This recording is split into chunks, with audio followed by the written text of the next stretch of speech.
you.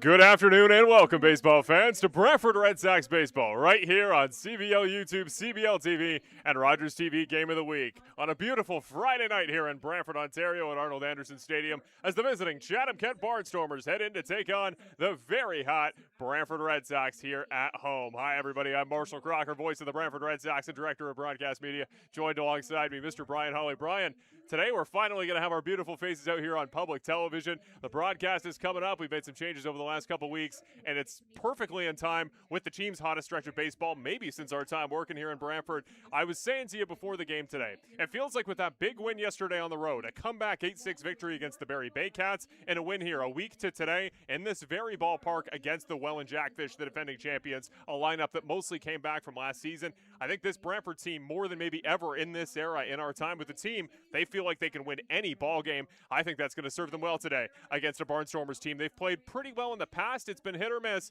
but I think the Brantford confidence must be at an all-time high. Well, I agree 100%. You and I have been saying it for 2 or 3 weeks now that this team is ready to win. They've got the pitching that they need. They've got a bullpen now. They've got a lineup that gets longer and longer, and most importantly, they're starting to get healthy. Jacob Cantor was the last one to get back into the lineup with his injuries. They've been missing Ortega. They've been missing Holik. They've been missing several players all year long.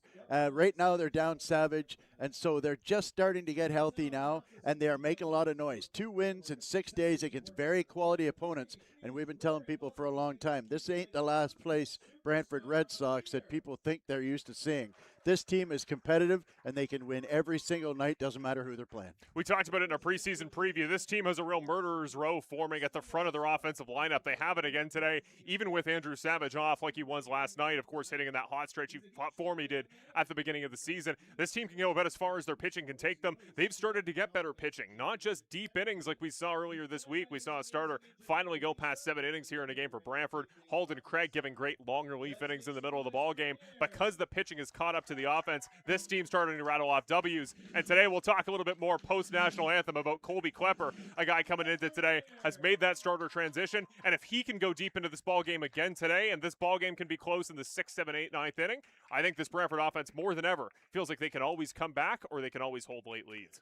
I agree 100%, and we talked about earlier over the last couple of weeks about the fact that guys like Tim Holik and Christian Ortega, who got off to slow starts, are now both hitting over 300, especially Holik. He's hitting almost 400 now, hitting about 370, I think is the last I heard. And so they're starting to put hits together. Brody Black had a bit of a slow start. Now he is mashing the ball. Nick Einentone started hot, stayed hot, still batting over 300. So you talked about a bit of a murderer's row. Cantor, great leadoff guy. Brody Black has been hitting the whole time now. Holik is hot. Ortega back in the 4-hole where, frankly, he probably belongs. He's been down further in the order while he dealt with that slow start. We're talking about the defending RBI leader in the league. And then you've got the new guy on in Antone in behind. You got Walker Hultgren, who looks fantastic. Great left-handed swing. He's all the way down in the 7-hole. Cassidy Watt, who's a guy who's been batting 4 or 5 for this team in past years, is now batting in the 8-hole. All the way in the 8. You know what I mean? And so that tells you how deep this lineup is when a quality hitter like Cassidy Watt is hitting in the 8-hole. Add to that a deeper bullpen. So they use Jose Urias. Urias, what a great job he did in relief last night. 2 innings without giving up a run. And now they've still got Colby Klepper to throw tonight. They didn't use Craig last night. Yep. Jorge De La Cruz did throw last night, but is certainly available if need be. I had a nice chat with him. And so they've got a lot of good arms down there. Noah Law has given them good innings as well. When Porcelato figures it out, he's going to be a big add as well. Has the stuff, just needs to find the consistency. Absolutely, yeah. So, I mean, like I said, it's all starting to come together. Maybe most importantly, though, is that the team defense has been improved. They actually, when I see them going through games without giving up, without committing an error, that is huge.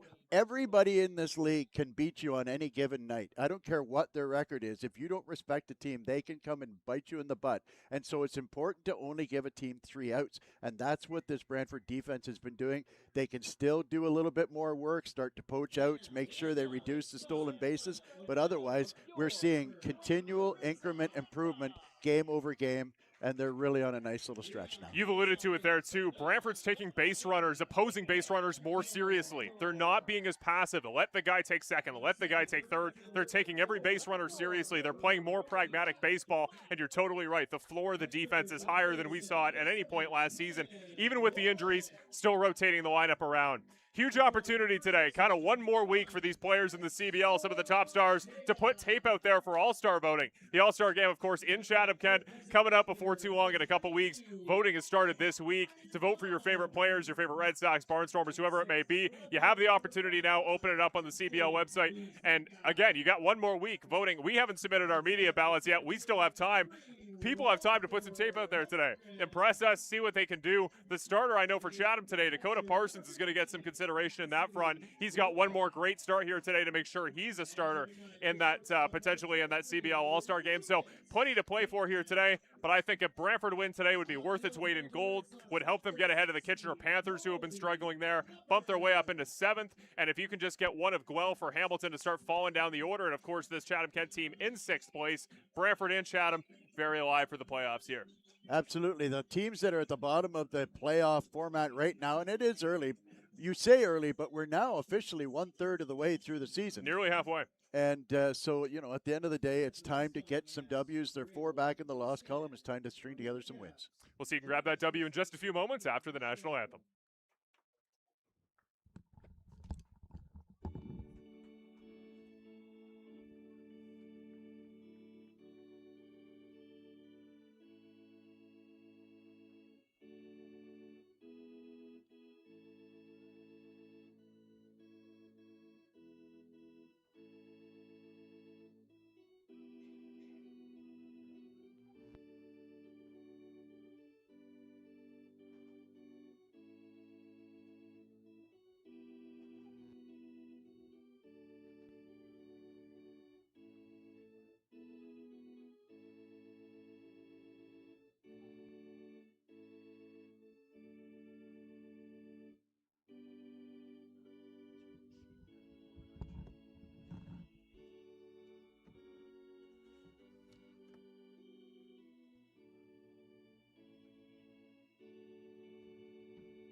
And with that, it's time for some Friday night Canadian Baseball League action as the Barnstormers take on your Brantford Red Sox here at Arnold Anderson. In a few moments here, we'll introduce you to your starting pitchers for tonight's ball game. It's going to be a man who's put it together a couple great starts here at home in the 2026 season. Colby Klepper returns to the mound today, formerly the middle reliever last season. He's got great stuff. He's got great control. We're going to see him in, I believe, his 4th start of the new CBL season against a guy we talked about might be an all-star contender in his own right in the 2026 season.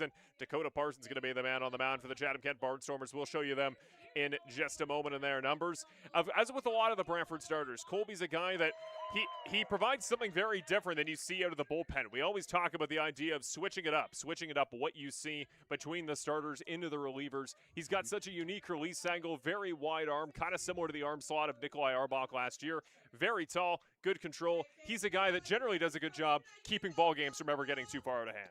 Well, the key pitch for him is that cutter. He's got to throw strikes. He likes to throw a slider, throws a hard fastball, also throws a tailing fastball, got a little bit of life into it, but it's that cutter that really works well for him. Looks like a fastball coming in and then just starts to break. Not really a strikeout pitch, it's a soft contact pitch. And what I mean by that is that a fastball comes in and a guy is trying to barrel it up, and then you just get that little break on the cutter that gets it off of the barrel onto the end of the bat of a right-hander or in on the left-hander, and then get soft contact so that he can get outs and save himself some pitches and go deeper into the game. An important part of that, kind of pitch to contact idea, try to get ground balls, try to just generate defensive opportunities, is you need to have that trust in the defense. We've talked about a lot, the importance of defensive continuity. Jacob Cantor coming in today at second base. Other than that, though, Ortega at first, Holick at third, Bateman at shortstop. There's been good continuity there, generally speaking, for the Brantford defense since Cantor went out with an injury, short-term injury. He's still been DHing. I think with Cantor in that spot, he's good enough as an individual. I think that defense should still be predictable and steadfast. And then, of course, Kazemka, since He's joined the team, has played quite a few games in the left field. He'll be out there today. The opposite corner, Brody Black out there and right. The man down in center, Walker Holmgren. Very trustworthy defense behind him, and that's what I think Klepper wants to see today. Well, he's a fantastic center fielder, and let's make sure everybody understands that in the case of Jacob Cantor, the fielding side, even though he's a leadoff hitter and a spark plug for this offense, the important part for him, that's your starting shortstop, and they need him on defense. Lucas Bateman has done a fantastic job in filling in for him, but Jacob Cantor is the starting shortstop on this team, and they need him back in that spot. First pitch of the day, up over the head of the starter here. The first man in the lineup for the Chatham-Kent Barnstormers, number 5, the second baseman, Thomas Green. Always a hot hitter, .324 on the new CBL season. The man from Courtenay, and of course a former champion here in this league last season with the Welland Jackfish. Another one up high there for Klepper. Need to find the top of the zone, and that's often where he's going to attack. We've talked about it in the past. Both himself and Connor Irvin, kind of our two aces, the rotation here in Brantford. They love to attack up high with speed. It's up to the Chatham-Kent hitters here early to try to catch up to him. Well, this team can hit. They are the second in the league in home runs, and they can put a lot of numbers on the board. They can score those crooked numbers on any given inning. Their lineup is deep and talented, and not the least of which is the guy that's on deck, last year's batting average champion, Evan Morrison. So looking at 3-0 here. 3 balls to start the ball game for Klepper. Here's the pitch.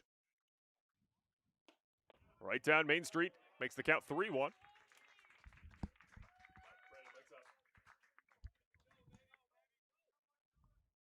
So 3-1 now the count. Green going to be followed up by Evan Morrison, and one of the best bats in the league this season, Grayson Barrett, will hit third. Swing and misses past that one. Full count now. Klepper working his way back into it. That's that cutter I was talking about, the fact that it just is, it looks like a fastball coming in. It is a really good pitch to throw on 3-1. 3-1's a hitter's count. He's sitting dead red fastball. You throw him that cutter, you get the late break, and usually get good results out of it. See what Klepper goes with here on 3-2. Just missed inside. Just misses off the inside corner of the plate. It is going to be Thomas Green taking the free pass off to first base to start the ball game. Going to have a quick discussion here. Is Cassidy Watt back to being the defensive catcher here for the Red Sox? He had a couple weeks off there with Andrew Savage starting to play that role with how hot he was hitting. Had to put him somewhere in the lineup. He came off DH and caught today. Cassidy Watt back there behind home plate as Green takes the pass to first. Well, not only that, but with the injury to Cantor, Ortega moving over to second base to cover for that, and so they needed Cassidy Watt at first base as well. Pretty much all of the first 14 or 15 games, Savage and Watt have both been in the lineup as catcher and DH, but then as the injuries mounted up, Watt went out to first base. So here's Evan Morrison. First pitch catches the inside part of the zone, even though Morris checks up on it quick. It's going to be 0-1 to the man who, like you said, last season's CBL batting average leader, beat our very own Ren Takioka for the award just a year ago. Well, he loves to get right close to the plate. You'll notice that his hands are actually over top of the black of the plate on the inside. That one struck very well. Lined up to center field. Ranging for it is Holmgren. Slides into the catch. A diving snag by number 3. What a grab by the new man to Brantford. Walker Holmgren holding it down in center field. Well, I tell you what, the first thing I heard about Walker Holmgren coming in when they brought him in was how good his defense was. And they said you won't find a better center fielder in this league. Once he gets out there and gets comfortable and starts to know the ballparks, you're going to love his play on defense. And he can hit a little bit too, and you just saw that in spades on that last play. He's always got a great first step. He's the only guy in the ballpark that knew he was catching that one every step of the way. Here's Grayson Barrett. Runner goes. Green. The throw from Watt. In at second. Got him. Got him in time. What a throw. Welcome back to catcher, Mr. Cassidy Watt. What a throw to swipe Thomas Green. He dotted the I there, didn't he? Not only that, but we can give credit to where it's due. Colby Klepper gets that ball home quickly. That reduced time with the slide step gets the ball to the catcher quicker and gives him a better chance to throw the runner out. That one struck foul. Going to make it an 0-2 count here early against Barrett. Now could end the inning after the caught stealing. And yeah, you make a great point there. Klepper is such a quick dealer. He always makes it, he always gives that margin for his catchers to make the throw to second. And if you give Cassidy Watt a little bit of time, he's going to find pay dirt every time. That one struck out towards center field once again. Ranging back over his shoulder is Holmgren. Makes the grab, a jumping behind the back catch. Half an inning, Walker Holmgren. What a start for the center fielder. He made a catch that is anything but look routine, and the Brantford Red Sox quickly take out the side here as the Barnstormers open it up on offense. Well, I tell you what, that's how you turn it around in a big hurry. You had the lead-off walk, a line drive to center, and then a big hit out to the warning track in center field. Walker Hultgren taking care of his man Colby Klepper on the mound and retiring one of the most dangerous hitters in this league in Grayson Barrett, who's hitting about 340, 6 home runs, and already in about 18 games has 29 RBIs, on pace for, 70 RBIs in a 48-game schedule? It's ridiculous. That's a big number, man.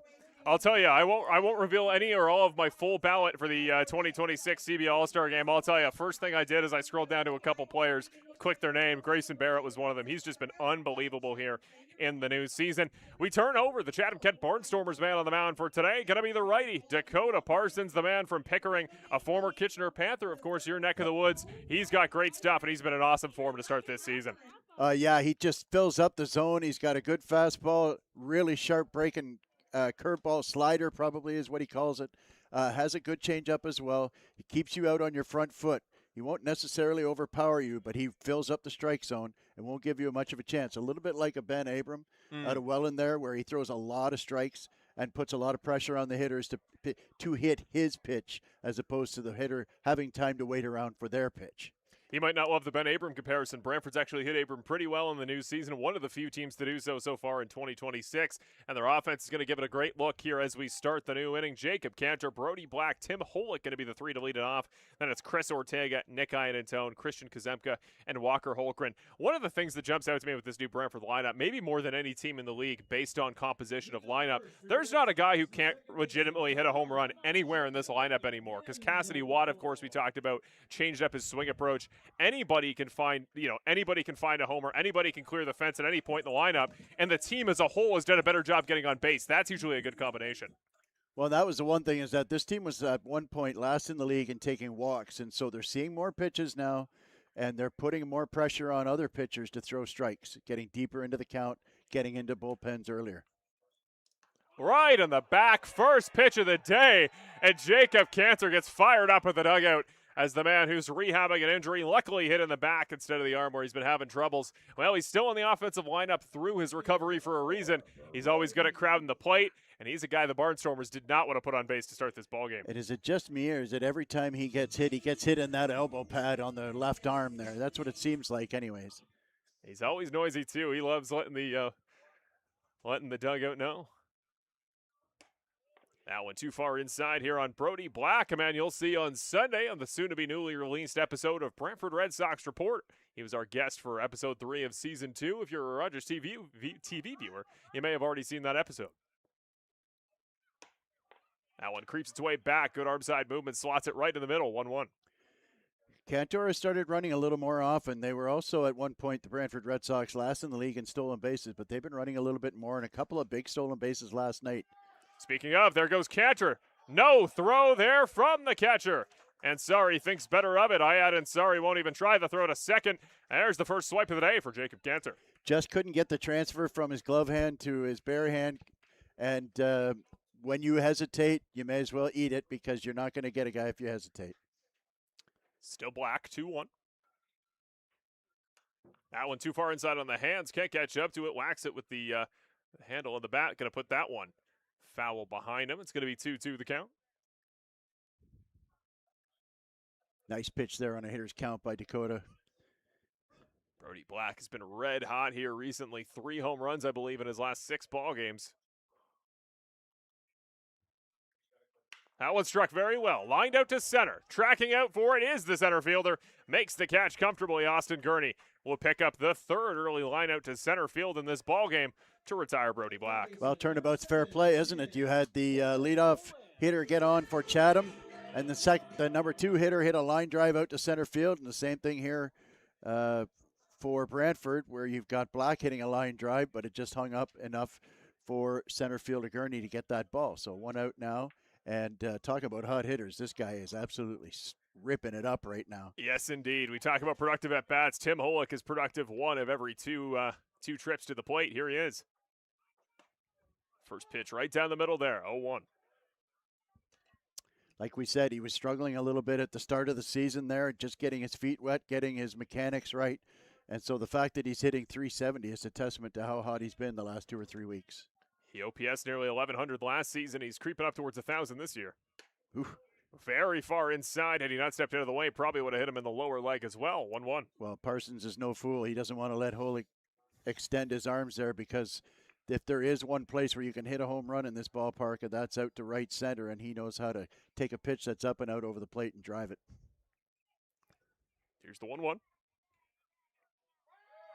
Runner goes. Cantor going to go to third. Swipe is in time. Throw is in, but misses the plate. Jacob Cantor. 2 quick thefts to open the ballgame. Well, great job there reading the pitcher. Dakota wasn't really looking too hard at him, and he was using the same cadence to each pitch. He just got a walking lead and had stole that base easy. That one popped up, and luckily foul for Holick. Of course, his objective changes now that Cantor's there on third. He just needs something hit deep to the outfield. Absolutely. Put the ball in play here. The infield's back. A ground ball will score the run easily. Still 2-2. They're playing him to pull a little bit in center field. That one struck. Out to deep left field. Very far back. Should be caught. It is caught, but here comes Jacob Cantor. That, ladies and gentlemen, at home is why you swipe 2 bases. The Brantford Red Sox take the early 1-0 lead off the sac fly to left field. That's how you produce a run in spades right there. That is the very epitome of how to manufacture a run. A hit batsman, a stolen base, another stolen base, a fly ball, and that's a run without a hit. I won't say anything in too far in detail, but ladies and gentlemen watching at home, for your all-star consideration, Mr. Jacob Cantor. My goodness, what a start he's had. I never want to mention him because he set the bar too high last season. Maybe Ren Takioka in the making. He's got a lot of that productive style at the plate, and he's starting to swipe bags here as well. That one well inside and not gloved by Ansari on Chris Ortega, the man hitting in the 4 spot. Well, that 2-seam fastball, he just seems to be falling a little bit behind with it. That's 3 or 4 that he's thrown. One he hit Cantor with, and he just missed Holick in the last at-bat. That ball well struck. Out to left center. Tracking back. Will it go? Yes, it will. Goodbye, baseball. Chris Ortega absolutely demolishes that one to the trees out in left field. And the Brantford Red Sox have kept that form from last night on the road. They lead 2-0.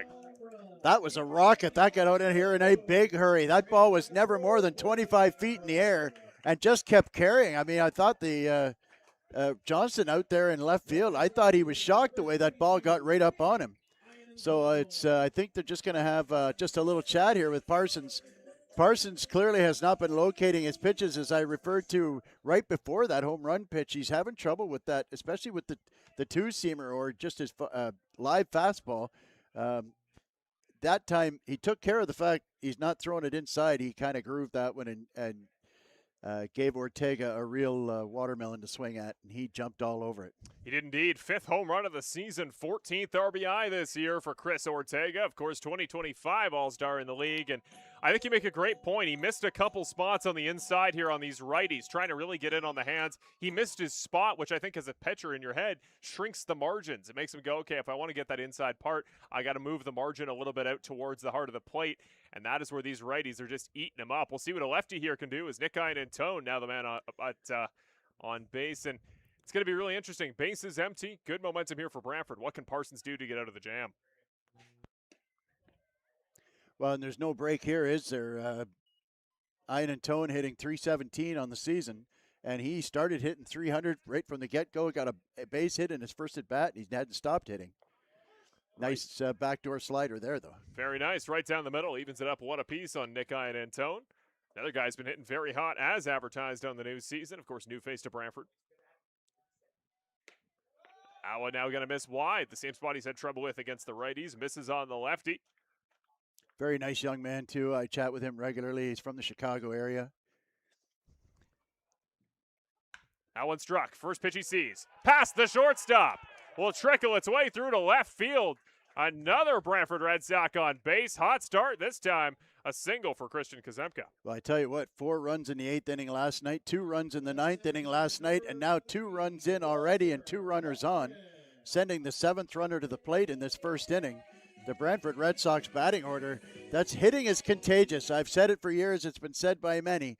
And when you start getting a few guys in the lineup, it's absolutely contagious, and it goes up and down the order. Hitting's contagious. Let's see if Walker Holgren caught the bug. He hits next.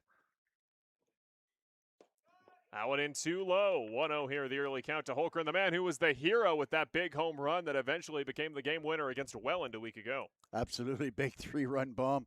And I had the pleasure of having Aiden Armitage on the air with me, helping me call that one. We double-teamed that call. That was a lot of noise there. That one chopped in play, right to the first baseman. Barrett will leg it out. And that will end the inning, but what a start for the Brantford Red Sox. Talk about productive at-bats, everybody doing their part. The hit by pitch, 2 swipes, gets himself on third, and Jacob Cantor is eventually scored by a Tim Holick sac fly. Then it's the giant shot from Chris Ortega out to left center field. That home run making it 2-0. 2 other men stranded on base as Dakota Parsons has a little bit to find when he returns in the second. Well, he's just got to get that location right on the fastball, and that's such a good point to make. It's such a key with pitching. The fastball is the most important pitch. Doesn't matter what your secondary stuff is. You have to be able to locate your fastball. And, if you're locating your fastball, you get ahead, you stay ahead, and you're able to use your secondary pitches to really attack hitters. But if they're just laying off your fastball and you're falling behind, then they have no real reason to sit on anything or go after anything on the edge of the strike zone.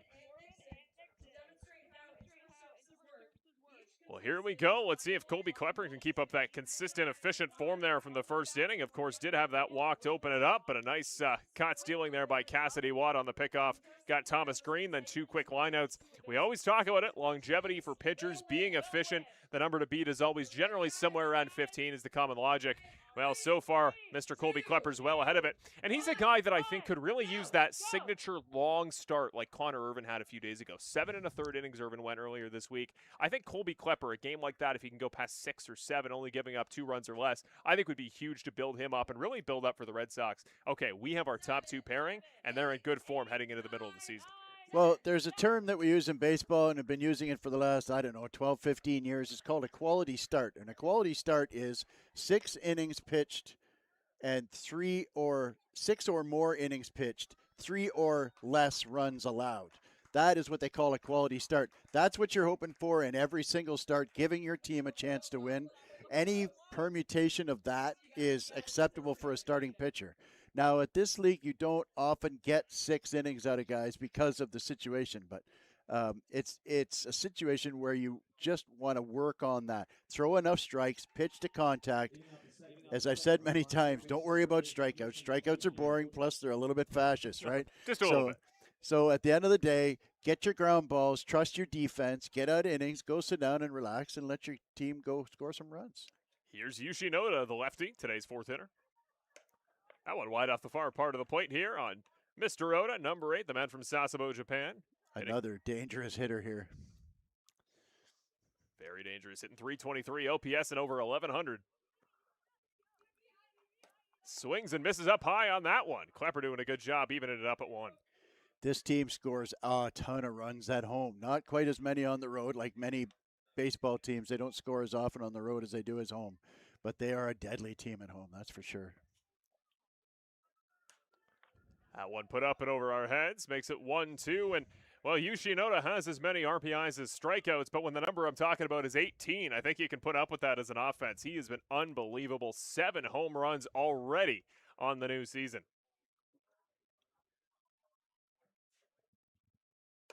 A little bit too high, evens the count now up at 2 apiece. Klepper facing Oda, the man, the left-hander, 6'3", 190 pounds for the 24-year-old.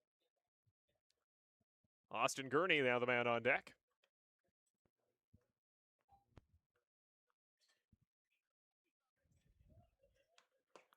Too far inside on the hands. Makes it a full count. Second of the day, Klepper's faced.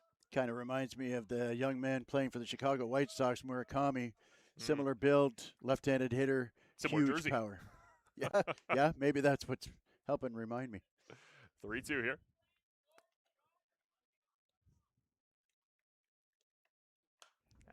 That one is put in play. Out up high, pardon me, it is fouled back.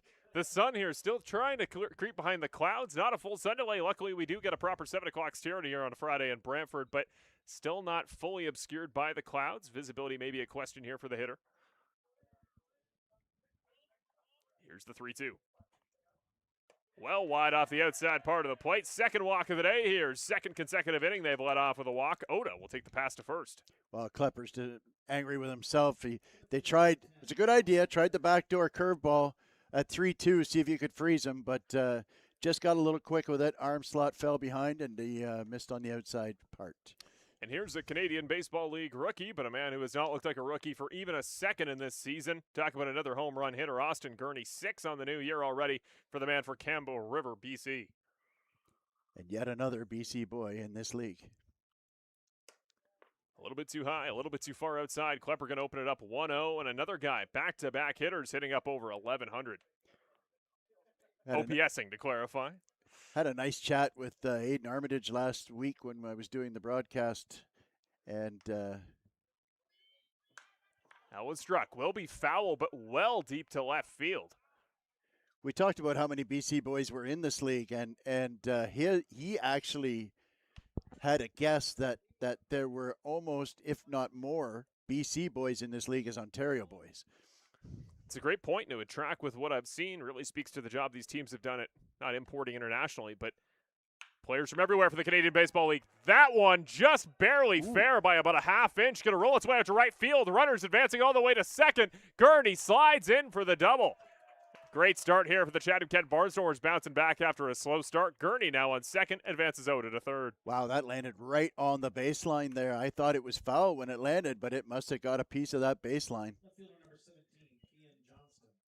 So Kean Johnston, today's left fielder, going to be the next man up here for the Chatham-Kent Barnstormers. Finds himself in a big position. I like the idea here for Brantford that in a lot of scenarios, they now feel like they have more trust. They can finish off ball games in the lead than they have ever before. They'd love to hold this lead, but the Barnstormers and Johnston in particular, huge chance to cut it down here. Well, anybody who thought a 2-1 lead in the first inning was enough to beat Chatham has never watched Chatham hit. That one struck, is in play. Going to trickle to Bateman, today's shortstop. Run will come home. The throw to first. Off the mark and goes wild. Another run will score. Ortega, out to grab the baseball there at first. Ortega can't quite make the snag on the throw from Bateman. This ball game's tied, and the Barnstormers still no outs in the inning. Well, that's unfortunate there. It was a tough play for Bateman, and he just didn't square himself up to the throw there. He was a little bit too far open, and he ended up pulling the throw, and Ortega was unable to block it. That's what we were referring to before the game, wasn't it? The fact that, you got to just give teams 3 outs. That's a ground ball that you hope to make the play, and you give them the run, get the out, and then try and move on to the bottom of the order. So here's Julian Monks up next. Ooh. Up over his head is the first pitch here from Klepper. Johnston a moment ago there, of course. That ball in play brings the 2 runs home. We'll see how they score that one, but Johnston really needed that hit. He was 195 prior to that at bat. May creep up over 200 here today, and now a huge spot for Klepper. The pressure shifting quickly from Parsons over to his side of the mound.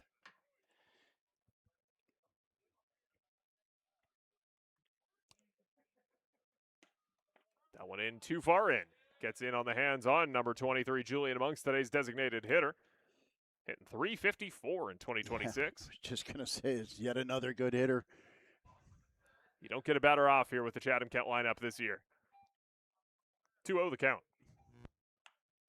That one popped up well inside on the hands, up and over our grandstand. Luckily, nobody hit. Potentially a free snack incoming for whoever grabs that baseball. 2-1.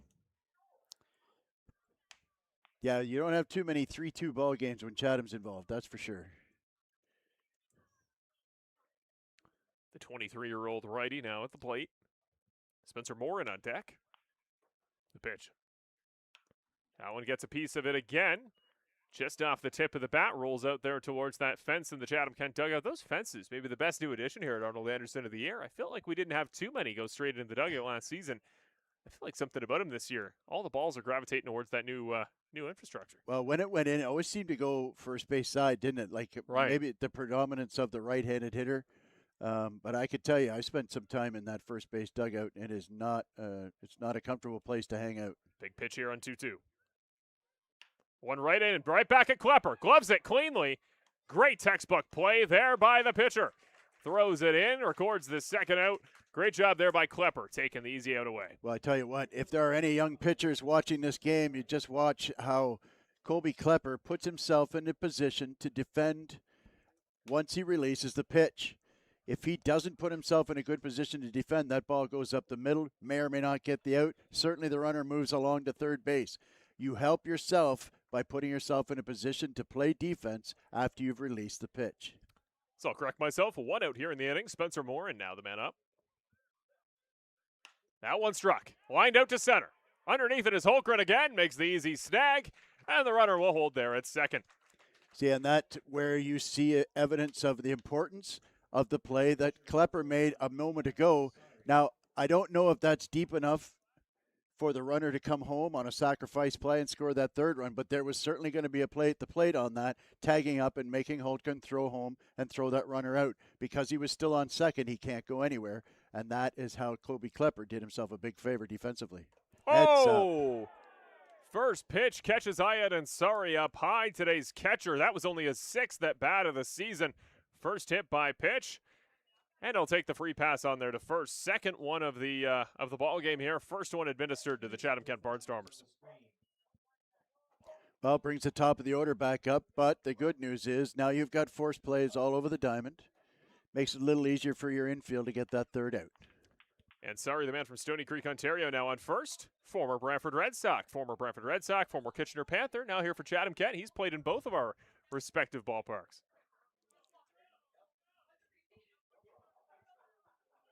So here's Green as the lineup turns back over for Chatham. Met on first and second. Tried to creep back in, couldn't creep far enough. Ball 1. Tell you what, and Ansari is a good 20, 25 feet off of first base on that secondary lead. A good back pick play will get him.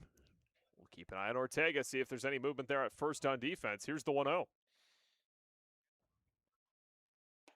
Nice pitch there. Good movement high and catches the zone for 1-1. I will caution that I've always told my catchers that I am not enthused about back picks with 2 out, but it is a pretty good way to get yourself out of an inning if you can execute. Got to execute that throw, though. That one chopped back into the back fencing. Sorry, Marshall, judging by the throw to second base to get the Green stealing second in the first inning, I'd say that Cassidy Watt is in a pretty good space, throwing the ball wise. Green, of course, walked back an inning ago, was later caught stealing on that awesome throw to second. Evan Morrison, now the man on deck, should his services be needed this inning. See there in the background of your screen, Terry Smith, of course, the owner and game day bench manager. Back off crutches, luckily for him. Here's the 1-2. That one struck out into the parking lot as the junior game just next door finishes. We always talk about it. I love the atmosphere here at Arnold Anderson Stadium or on Cockshut Park, seeing all the other ball diamonds filled with young junior players making their way up, and on their way out, they get to see the big team up here in Brantford doing their stuff on a Friday night. Absolutely, yeah. You got an 18U and below diamond beside us on the first base side, and then out past the right field fence, you've got a 12U and below diamond over there. Big 1-2 pitch. Watt sets up outside. They try to find him outside. Well, too wide. 2-2. And we should give a shout out to the boss, Terry Smith, whose daughter just got married a couple of weeks ago down in North Carolina. Congratulations to the Smith family. It was a wonderful occasion. I had a nice chat about that. Boy, he just glows when he just talks about any of his 5 kids. Or his baseball team. He's a great guy. That one struck. Right center field. That one should get down. Can Black get under it? Yes, he can. Great first step there by Brody Black. The path took him straight to the baseball. And finally, he takes a little bit of the shine off Walker Holmgren, who felt like he was getting all the lineouts in center. Bit of a fist bump with he and Brody Black. Great start here for the Red Sox in the outfield on defense, and they stopped the bleeding to keep this ball game tied at 2. Well, your call was fantastic. That first step, he got it right off the bat. A good drop step to get in a dead run position. We've talked about Brody Black before. He's not your stereotypical speedster, especially a guy who plays in the outfield and bats in the 2-hole. But he's got that top end. He's kind of like a cheetah. He maybe doesn't corner so well, but he's got great top end, right? And so he made a nice play on the drop step to get going toward that ball. That ball was probably 8-10 feet from the home run fence. It really carried, didn't it? The ball is really carrying tonight here in the latter parts of the day. Beautiful sunshiny evening here in Arnold Anderson Ballpark tonight. Nice play by Black to limit the damage to just the 2 runs on the air. I remember a time where, well, if Brantford, especially last season, was tied after 2 innings at home, well, all odds were out. Whether Brantford could hold that lead, whether they can stand form. Many people would have doubted if Brantford tied a ball game in the early stages if they could hold on.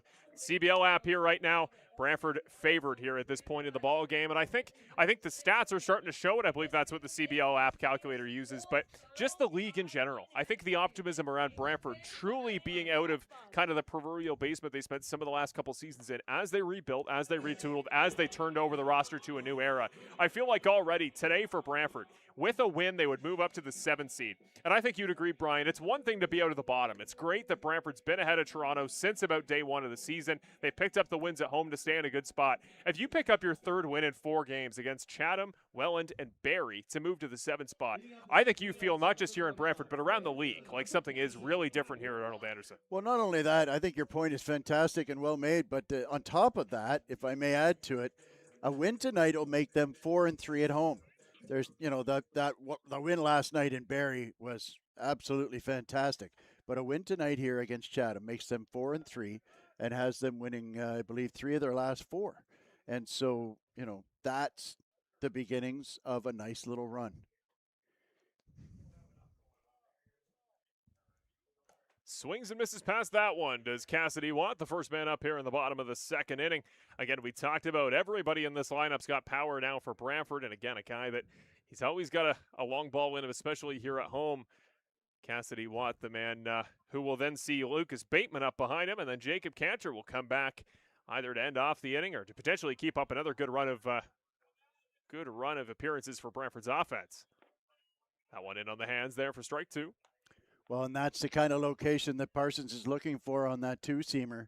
To start it in on the plate, it's what we call a strike-to-ball pitch. It starts off looking like a strike. By the time it gets to the plate, it's off the plate and virtually impossible to hit.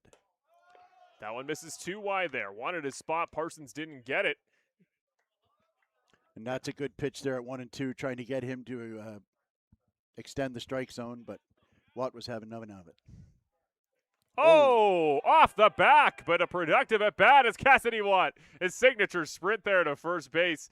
He's fast for a catcher. He's fast in general. Cassidy Watt, nice at bat there to keep it alive, put himself in a situation that Parsons had to test him that far inside. And he takes the free pass. Is Lucas Bateman going to be the final man up today? Really the final guy from last season that had good form in 25. Holick's got back into good form. Ortega's back into good form.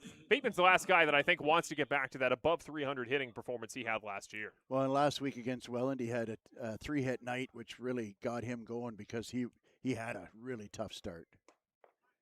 But I also believe that playing regularly out at shortstop, getting a regular position kind of takes the pressure off.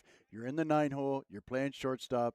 Management is telling him, just give us good defense, the hits will come. You're in the lineup because we know you can hit and you will hit. That one struck. Again. Is in play. Trickles its way through the infield. Rolls out to right field. Morin to put it back in. Runners will hold. Watt at second off the single from Lucas Bateman. Great start here for everybody in the Brantford lineup as it turns over back to Cantor. And that was a really nice execution of what we call the inside out swing, an inside pitch. And just got enough of the fat part of the bat on it to get it past first baseman Barrett. And now you've got first and second, nobody out. And now how is Chatham going to play this? Because this is definitely a bunt situation. First baseman is back, and a bunt up toward first base could even be a base hit here. First pitch, well inside on Cantor. Had he just stood in on that one, might have been the 3rd hit by pitch by Parsons here early. I was shocked that Barrett was back so far. He had an easy hit. If that's a strike, he bunts it down first base line. That's a hit.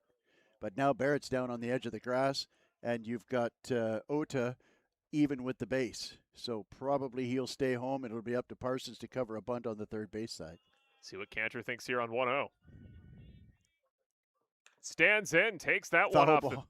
Did it hit him? It looks like it hit him. Looks like they're going to say got him in the upper arm and the elbow. Cantor on base. That elbow pad again. 2nd hit by pitch in 2 appearances.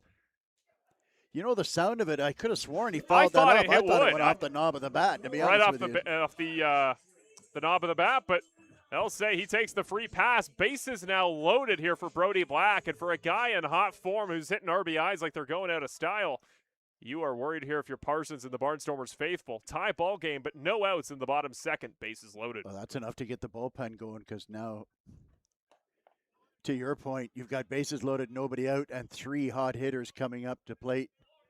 One of which you hit a fly ball to very deep left field, and another who just hit a home run off of Parsons. Andy Graining now warming up there in the bullpen for Chatham-Kent. The 0-1 catches a piece, sent straight down foul for Brody Black. Nice slider there, good location. I want to give a shout out to Lucas Bateman, who of course now advances to second after the hit by pitch to Cantor. Hit his first Canadian Baseball League home run in his 5th season on the road against Kitchener. I had the pleasure of being on the call for that game at Jack Couch Park. Really cool moment for him, and what we called a football score at the time. Was it 23-14 that game? Yeah. That was unbelievable. Yeah, I hear the Panthers fired their kicker because he kept missing extra points. Didn't get double pay for calling 2 games worth of runs, unfortunately. That hit him too. It did indeed. Here comes another run. And Dakota Parsons, his 4th hit by pitch and only 11 plate appearances. And the bullpen is up and throwing for Chatham now. We'll try and get you some information on who's up there warming up. I saw number 33, Andy Graining, was getting ready there a moment ago. He's still the man warming up. So here it is. A discussion is going to take place here as Chatham gets ready to bring in another arm. Just since the beginning, Parsons has had relatively strong stuff, but it looks like Aiden Ryan may be the man they consider going to here. He, of course, one of the best relief arms here in the league, and at this point, he's going to need to go deep innings as Parsons has his first visit already. No outs in the 2nd inning. Yeah, you got a big problem right now with one of the hottest hitters and one of the best hitters in this league. Bases loaded, nobody out, and a pitcher struggling with location. What can Tim Holick do here? Bases loaded, almost hits another one. 1-0 here for Tim Holick. At this point, if you're Brantford, you got to stand in as best you can on those inside pitches because at this point, righties are going down 1 by 1. Well, to be honest, I'm leaning out looking for an outside slider. Hey, he gets that one in play. Out towards the second base spot. Throw in for 1 out, but he will bring home another run. Lucas Bateman will score to make it 4-2 on the sack grounder there from Tim Holick. And yeah, and as advertised, the tailing fastball, the 2-seamer, is busting right in on the right-handed hitters. So he wants to throw away. Not to mention, there's kind of an unwritten rule when you're having trouble and hitting a lot of guys, it kind of encourages the pitcher to throw outside. And so now, just when you thought you were safe to go back into the water, here comes Christian Ortega, who's already got a home run, got 2 runners in scoring position. Here is Ortega. Swings past the first one. Great movement, great break there.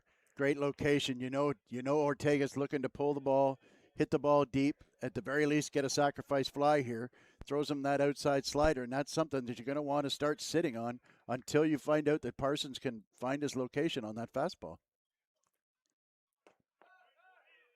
Gonna say that one missed. Just missed low. Evens it up one apiece both ways. And Chris Ortega, if you believe in recency bias, not only did he hit a home run in his very last hit, but he is back in 2025 All-Star form once again. Big spot here with 2 on base. That one is put in play. Rolls its way out to short. The shortstop can't make the transfer. No play, and another run will come around. 2 will score on the play by Chris Ortega. We'll see how they score that one. But the shortstop, Morrison, never got that one in the glove, and as a result, Brantford now leads 6-2 at home. Well, that bat hopped him right in front. The last hop was a bad one, came right up and ate him up.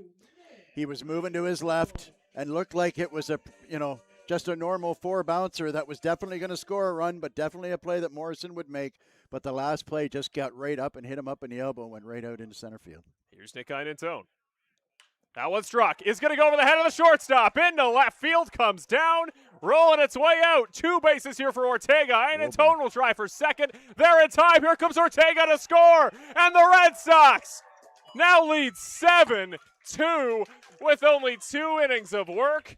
And Chris Ortega's mom, get ready to do some laundry as the bottom left side of his jersey is killed on the swipe. Ortega hustled hard for that one. And the sun's not even down behind the trees yet, but it's getting late early for the Chatham-Kent Barnstormers. 7-2 leads Brantford. First of all, you got to believe that's it for Dakota Parsons. Secondly, Great base running there. So the left fielder, Johnson, thought he had a shot at second base to get the out. And good recognition by the third base coach, seeing the throw going out to second base, which gave Ortega a chance to score, was absolutely the right send. Super job, very well aware. High baseball IQ by the third base coach there. Great send. There was a time here you could get away with a less than stellar first 2 innings here as a starter playing in Brantford. Those days are well gone. Dakota Parsons, as they quickly check his glove, and he heads off to exit today's ball game. Just not the start he was looking for there. Of course, again, 4 hit by pitches. And then the home run there to Ortega, a couple walks, just never seemed to find his spot on the inside part of the righties. When the righties are as dangerous as they are here at the top of the Brantford order, just no room for error. As here comes Aiden Ryan, the man, to try to stop the bleeding here. Still only 1 out in the inning. Look at Brantford. They're just roping seemingly everything. They get the nice break there on the bad hop to Morrison 1 hitter ago, and they take full advantage of that. A couple of hit batters. That's taking advantage of the situation. We have seen in past weeks where Brantford were given opportunities to put up a curvy number and maybe didn't come up with a clutch hit or a nice play on defense or something like that, but now they're taking full advantage. Now, you're a former bench coach, Brian. You know better than anybody. There feels like a certain energy when teams get in really strong hitting form at the start of a ball game. They're just laying them on. They keep the momentum up. That next man up attitude of I've already had a successful at bat. I can visualize putting that ball in play, and I know the guys ahead of me have got a hit. I know the guys behind me have got a hit. There's something about that energy that's just infectious, and particularly for a very emotional Red Sox team, that they want to savor every one of these good moments, these good starts. You don't know when the momentum's going to slow down anymore with this Red Sox offense, and that's why, again, that Kitchener game, 8 runs in an inning, 6 runs in an inning. When they get going, they don't stop. And I think Aiden Ryan may be the victim of that Brantford momentum here as Kazemka comes back up after hitting a single a moment ago. Well, I tell you what, it's something that you feel. You can absolutely feel it on the bench. It is palpable when your team has that infectious hitting. I referred to it the last inning about hitting being contagious. And when everybody in the lineup, when I was in Kitchener 3 years ago, we were the best hitting club in the league. And it wasn't just home runs and couch either. We could go on the road and put together 4 or 5 hits in a row. And that one fouled on the first pitch. Kazemka sees out to right field. When you have that kind of confidence, because hitting is mental, 100%. You work on your mechanics, but in the middle of a game, it's very much a mental situation. When you have that kind of confidence, you just can't wait to get up there. You feel like you're seeing the ball well. You lay off pitches that are borderline and are balls. Everything's going right. Swings, and this is past that one. 0-2. And you take full advantage of that because I tell you what, as quick as it comes, it can just boom, it can be gone just like that. And so baseball is the most humbling sport that I know of. And certainly the most humbling team sport, that's for sure. And success breeds success, I guess is the best way we could put that. That's what Mile Pappy would have said. Yeah, the Barnstormers are named aptly. When they get going, they don't stop. Either way, here we go. That one is struck. Put in play. Out to short. The throw here from Morrison. He will get him in time. He will record the out, but the runner will advance off to third. Ian and Tone now there in position if Holgren, can put a ball in play. That was another big hop there, but this time it was a longer hop, so Morrison was ready for it. He had to reach up and practically had to jump up and get that ball. Congratulations to Brantford's own Brantford Bulldogs center Caleb Malhotra, selected a few moments ago in the NHL draft, picked 3rd overall by the Vancouver Canucks, reunited with his father Manny Malhotra, involved with that organization. He was a pretty good hockey player in his own right. That one wide off the outside part of the plate on Holgren. It'll also surprise nobody that Gavin McKenna, selected 1st overall by the Toronto Maple Leafs. And my Sharks, glad to say they took Ivar Stenberg, a man who's going to be absolutely deadly. And that very good offensive prospect pool they got. Your Sharks. My Sharks. My dad growing up, an next-door neighbor of Joe Thornton in St. Thomas, Ontario. Oh, so I thought you were going to tell me you were a big Artur Zerbe fan. No. no.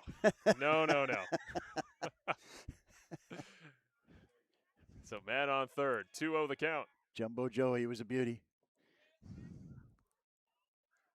Holgren, that one in play. Down into center. Another run comes home.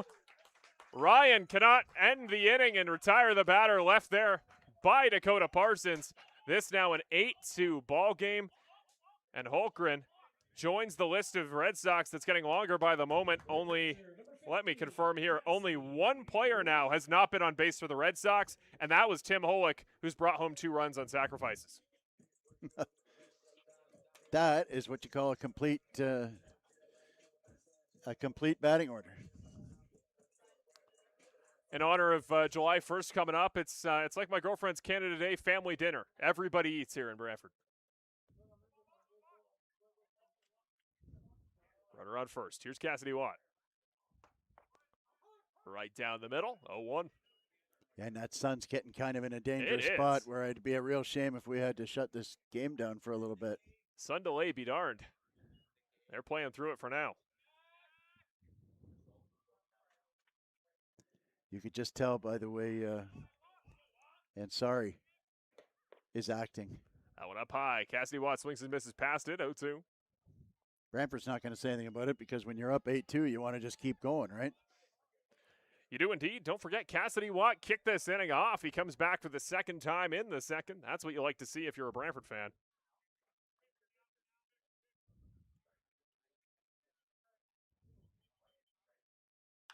That one is put foul out in the left field area. Well struck, but couldn't get it going forwards. Well, a good off-speed pitch there. Getting Watt out on his front foot. You need this out here if you're Aiden Ryan and the Barnstormers. 0-2, 2 outs. Still the bottom of the second. That one is struck, should be in play. Out in to right field. It will come down, the throw back in. Cassidy Watt will hold it first. Runner advances to third, now on the corners as Cassidy Watt now on first for the second time in the second inning. Boy, howdy, that's the whole batting order getting 2 at-bats in the first 2 innings. That's not something you see every day. Holy mackerel. I had to use the crowd to call that one. The sun now so direct over our head, I couldn't see out to right field. Yeah, that was a nice piece of hitting, not just because it was a ball that was low and he had to lift it up over the third baseman's head. The fact that he got a good look at it with that sun shining. I don't know if our crack camera crew can get a real handle on how bright it is looking out there, but tell you what. So here's Lucas Bateman. He's singled at the beginning of this inning, later scored. 1-0. Runners on the corners. Aiden Ryan, the man on the mound. That one is struck. Might be in play out to right center. Will it come down? Yes, it will. Hops into the glove. Bateman around to second. And a runner will come home to first. The throw in well in time. The inning finally ends, but not before the Red Sox put a 9th run on the board. Great job there by Lucas Bateman. He's had a great start to the ball game.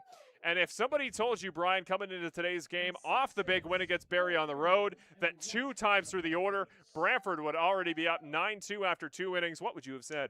Well, I tell you what, after watching what I saw at the end of the game last night, I am not shocked. Maybe not 9, but 4 runs in the 8th last night, 2 runs in the 9th, 2 more runs in the 1st, and then a 7th spot here in the 2nd. I tell you what, this Brantford team is hitting it all over the place now, and like I said, all we're hoping for now is that we're able to keep the game going through the sun getting down behind those trees out in right center field so that Brantford can keep momentum. Not much fun for a Chatham fan, but listen here, folks. I said this last week when Brantford went up 6-0 early on Welland after Holmgren hit that 3-run bomb. Do not sleep on this batting order of Chatham. I mean, even a 2 spot here in the top of the 3rd, and suddenly the game is respectable again. I tell you, because this team, we got 300 hitters. They got guys that can hit home runs. Oda and Gurney power. Barrett, one of the best in the league. Morrison, the league leader last year. This is a very, very dangerous batting order. So I wouldn't go anywhere just yet, folks. We got a long way to go. Well, as the dancers take their mark there on third base, we're going to hear a quick word about the upcoming CBL All-Star Game and a quick message. We will then have a 60-second break. We'll see you in just a couple moments here on Brantford Red Sox CBL Baseball on YouTube, CBL TV, and Rogers Game of the Week.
Perfect timing. Welcome back to Brantford Red Sox CBL YouTube Baseball here on CBL TV, YouTube, and Rogers TV Game of the Week. What a start for the Brantford Red Sox, and the lineup turns back over to the Chatham-Kent side. Evan Morrison leads it off here in the third.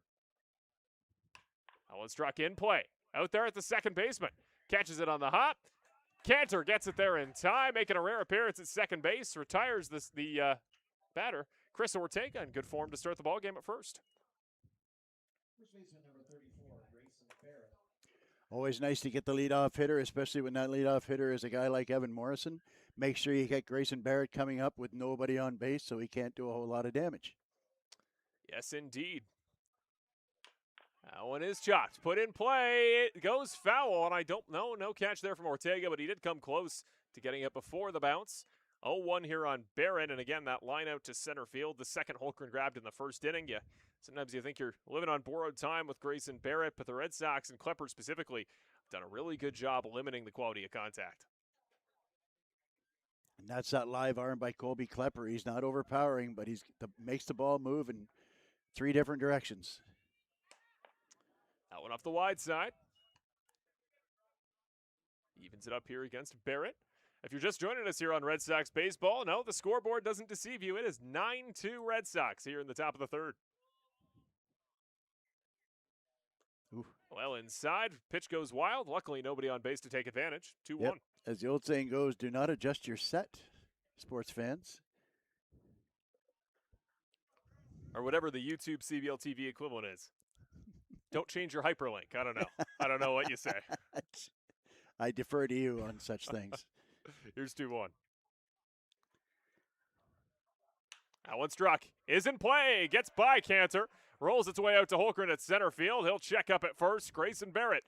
He is on with a single. The third hit of the day for the Barnstormers. Well, just a little bit too far up there. That was the right idea. He tried to pull the string on it, but he got the pitch up. And Grayson did a good job of staying back and lined it up the middle to Jacob Cantor's right. And so, again, we talk about this over and over and over. Ota can come up here and knock one into space. And boom, it's 9-4. So you still have to be careful. It's tough sledding hitting with that sun where it is, but it'll be gone probably in the next 15 or 20 minutes. First pitch to Ota. Up high. He chases and misses. Strike one. Clearly, Ota is eager to do exactly what I was talking about, try and get a couple of these runs back to get his team back in the game and get them fired up in the dugout. 0-0 there wide on the lefty. Evens it up at one apiece. And a good idea by Klepper. When you got a guy who looks like he's teeing off on your pitches, give him something on the outside part of the plate. See if you can get him to roll over, maybe turn a double play. Still Barrett on first. Here's the 1-1. This is on that same wide part again. Great job there by Cassidy Watt on both snags, keeping that baseball in front of him. Just a little quick. Arms is falling behind, and that's generally what you get when you get a pitch missing out that much. You're a little quick, and it makes your arm fall behind, and your release point is not out front. This was the productive part of the lineup last time by Barrett, Ota, Gurney. And they might be again. That one struck out to center. Holmgren ranging forward. He won't get to this one. That one rolls its way out into center field. The liner will bring Ota to first. The single advances Barrett to second. And here comes Austin Gurney, one inning off a double. This could be the spot the Barnstormers get back in it. Well, and that was a carbon copy of the last at-bat where he threw something off speed, but he got it too far up and gave the hitter a chance to get it up in the air and line it up into center field. So when you're going to throw that off-speed pitch, if you're going to miss, you got to miss low. If he throws that pitch and throws it down just below the knees, he pounds that into the dirt. Jacob Cantor fields it, probably turns two. Gurney puts that one in play, chops it up to Cantor. Cantor steps on second, gets it to first. What a play by Jacob Cantor. That is MLB quality stuff. Oh my goodness. Could put him wherever you want. Put him at short, put him at second, have him DH, give him my job. Jacob Cantor could probably do it all. What a play to end the inning. Well, and what a great pitch by Klepper. He gets that off-speed pitch down at the bottom of the zone, gets it pounded into the dirt, and that's the beauty of having a shortstop playing second base, where you know you're going to get some good results out of balls hit in that direction. He had 2 assists and a putout in that inning, if my memory serves me. And that's the beauty of having a shortstop at second base. You know, after a while, he's going to be back at short. But if you're going to hit the ball, they've got a lot of left-handed hitters and good power hitters on this Chatham lineup. And so having your shortstop over at second base, fielding all of that action, is a nice spot to be in. Did I mention for your CBL All-Star consideration Jacob Cantor? I think I mentioned that. Just a reminder for all you fans watching at home. Throwing that out there, sports fans. You can cast your votes there for the CBL All-Star Showdown there on CBL.ca. Remember to get your votes in. Still about a week's time. You still have time to get your votes placed. Now, the All-Star voting will last, actually, pardon me, shorter than that. It will go till Monday. I want to correct myself. Monday into Tuesday, midnight that day. I'm curious for you, Brian, because you and I have the pleasure. We get the big fancy, we get the big media votes here in Brantford to cast our votes for the all-important All-Star weekend. What's kind of your priority when you vote, when you consider, what do you value most when you bring guys to the All-Star game? What's your criteria? What do you look for? Everybody's different. Well, I'm generally not a big numbers guy, but numbers rule. Really, at the end of the day, you know, you look at a guy like Grayson Barrett. We can't have an all-star game without Grayson Barrett there. The guy's got 30 RBIs already. Right. So you look at numbers that stand out. When you see a guy with 8 or 9 home runs, when you see a guy with 30 RBIs, when you see a guy hitting over 400, those are the guys that you want to watch. And that's the whole thing is that, you know, I've been watching the voting in the major leagues, and because of the silliness that goes on with that, you know, you've got, I think, seven Blue Jays in this. It's ridiculous. Like they're 39 and 42. They're getting pumped tonight by Texas, and they got 7 guys possibly going to the All-Star break. Kirk has played 12 games. He's second voting. You know, Vladdy's got 3 home runs. Like, what are these? I mean, That's ridiculous. The Yankees could send both guys in Rice and Goldschmidt, who's, you know, Goldschmidt's hitting about 450 against lefties this year. So, I mean, at the end of the day, what I'm looking for is a guy that I want to watch play baseball, and that's how I do it. The only unfortunate side of that, you know, we just saw a beautiful defensive play by Cantor. And that kind of thing doesn't go into the All-Star break. You know what I mean? You don't and see when you Ozzie vote, Smith, yeah. if I could date myself, a guy like an Ozzie Smith, a guy like Jimenez with the Toronto Blue Jays, you love watching him play D, but that's not what you're watching the All-Star game for, right? You want to see the ball knocked around. You want to see the pitchers with the big stuff. You want to see the best pitchers go up against the best hitters. Yep. And if they can happen to play good defense, so be it. That's a bonus, but not a priority. 1-2 becomes 2-2 as Aiden Ryan kicks off the bottom of the third against Jacob Cantor, who looks to keep this offensive run that's gone from yesterday in Barrie to today in Brantford. This explosion of offense for Brantford. Can he keep it going? That one inside of the hands. Does put it in play. Out to Oda. The throw from third. Will get him in time. Barrett makes the snag there at first for the first out. And the first time Cantor has not got on first base today. A pair of hit-by pitches to start his ball game. Will take his first trip back to the dugout of the day. And a real strong play at third base by Oda there. He charged the ball well, picked it up cleanly. Got a strong, accurate throw over to first base and got Cantor by a step. So here's Brody Black. Lined out to center, then was hit by a pitch in the second. That one hops off the ground. We're not playing cricket, so it's ball 1. For those who don't know, Brody Black, the son of the great broadcaster Rod Black, former CTV. That one up. Oda again. Second attempt. That one. They're going to appeal. I think they say that they did get him. It was an interesting play because he misses on the initial throw, but a great heads-up grab there by Barrett. Spins around on the landing, makes the tag himself. Nice play. What a wonderful one-motion play there to catch the ball way above his head and in one motion sweep tag and get a piece of Black as he goes by. Oda doing everything well, but reminiscent of the throw in the first inning by Brantford, where if you don't, you have to get your footwork right. If you don't square up to the base to get your shoulders faced the right way. Ball in play. Here's Oda again. Third try. Third success. A very quick inning in the bottom of the third there for Aiden Ryan. Awesome job to get through that one with some speed.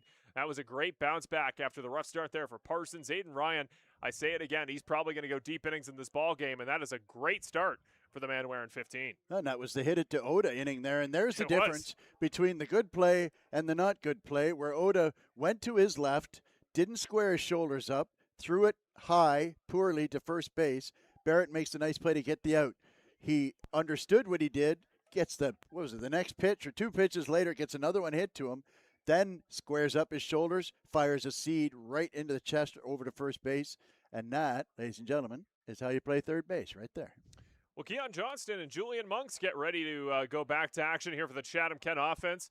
I want to take a moment here, one of my favorite parts of every broadcast. I want to thank our awesome sponsors and our partners that make everything possible here on the Brantford Red Sox broadcast. Kicking it off with our title partner here, Mr. Lubin Tires, your place for all things car maintenance, car upkeep. Mr. Lubin Tires is your spot. I want to thank Montana's Barbecue and Bar. I took another trip to Montana's. I'm becoming a bit of a regular there at my local establishment out my way in Kitchener-Waterloo, but Montana's here in Brantford or wherever you may be watching us from. We thank Montana's Barbecue and Bar.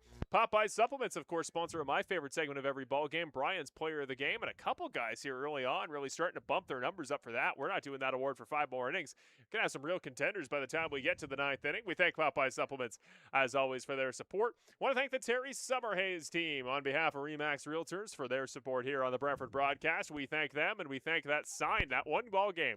I'll never forget, we saw 7 or 8 home runs here in one ball game, almost all of them over that Terry Summerhays sign. There's some magic in the advertisements here on behalf of Terry Summerhays. And I also want to thank Game Ready Training and that awesome new facility here in Brantford, the official spot of training for all of your Brantford Red Sox players. They've been in good form. The whole team feels like they developed since the start of the season. Maybe that training facility is part of the reason. That training facility is fantastic. That one does clip the top of the zone on Keon Johnston. Sources still out on whether I'll be allowed to get a pass to use that gym full time. Sources are saying no, but time's still there. I feel like a month in that place, and I could hit again. Nice pitch there. Back-to-back sliders to start the hitter off. Colby Klepper back in the ball game. Just heard a yell, I believe, from Aiden Armitage. Colby, remember what I told you. We'll see what he's talking about here on 0-2. That one is put in play. One hops to Ortega. Runs it out to the bag for the first out. Nice job there. Clean, productive out to start the fourth inning of work. What a great sequence there. Start him off with the slider. Start him up with another slider. Throw them both for strikes. Then throw the 2-seam fastball to tail in on his hands. Get him into swing mode. Lazy ground ball out to first base. Easy play for Ortega. Here's Julian Monks. Grounded out back in the second. That one misses there wide. Ball 1. And we're almost there. The shadow is almost to the plate. Strange things we cheer for here in Brantford, isn't it? 1-0. 1-1. Say it caught the zone. Tell you what, that's right on the black. What a nice pitch that was. If he's going to throw that slider on the black the rest of the night, it's going to be a good day to be Colby Klepper. He's found his spot through the first 3 innings. We'll see if he can find it again. 1-1. Doesn't that time. This is a little bit too wide, but you've got wiggle room. 2-1 now the count. Well, the other thing, too, is you go a little bit further out and see if you can get him to chase. And if you do, you've got him set up to bust that 2-seamer back inside on him, just like he did to the first hitter. In fact, that pitch probably works here anyways, to be honest. Here's 2-1. Back to the slider. Very nice. Swings and misses past the slider. 2 apiece. Another big pitch here for Klepper. The only thing he hasn't done, it's been an efficient ball game. Still no strikeouts yet on his performance today. You know my thought on that. Absolutely. Throw a pitch, let him hit it, hit a ground ball. Let your boys take care of it. 2-2. Just misses on the slider. Full count. Colby Klepper. Again, he's looked so strong to start this season. He's pitched very well, but the offense hasn't been there in his games. 5 starts, still no wins yet on the new season. He's well on his way towards one here, but a big at-bat here on a full count. Misses low. The walk there on a full 7 pitches to Julian Monks. He'll take the free pass and welcome up Spencer Morin behind him. Yeah, that's unfortunate. You look at the number 7 hitter, you got him 1-2, and just didn't throw competitive pitches to him. You pointed out, though, that great slider that he placed, like you said, right on the black. He knows he has that in his toolbox, but here against a lefty and Morin, going to have to show him something he hasn't seen yet. Well, that pitch still plays to the lefty. If you get that in, and you can throw the cutter. It looks like the slider, but it's harder. That right there, actually. Nice pitch. Doesn't get the call, though. 1-0. So now Monks, the man on first. Ayad Ansari, the man here on deck. Moments away from his 7th at bat on the new season.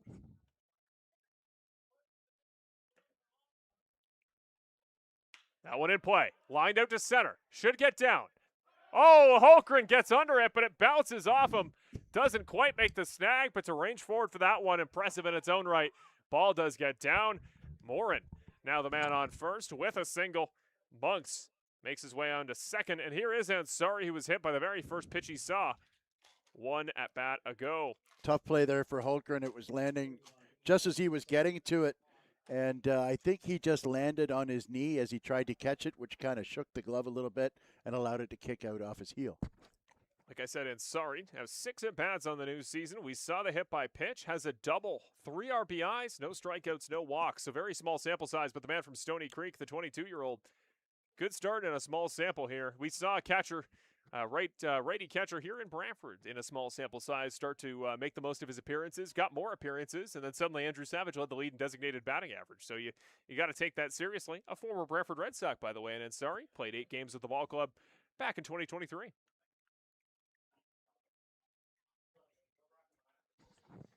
Well, key here is to get one. Make sure you get an out here.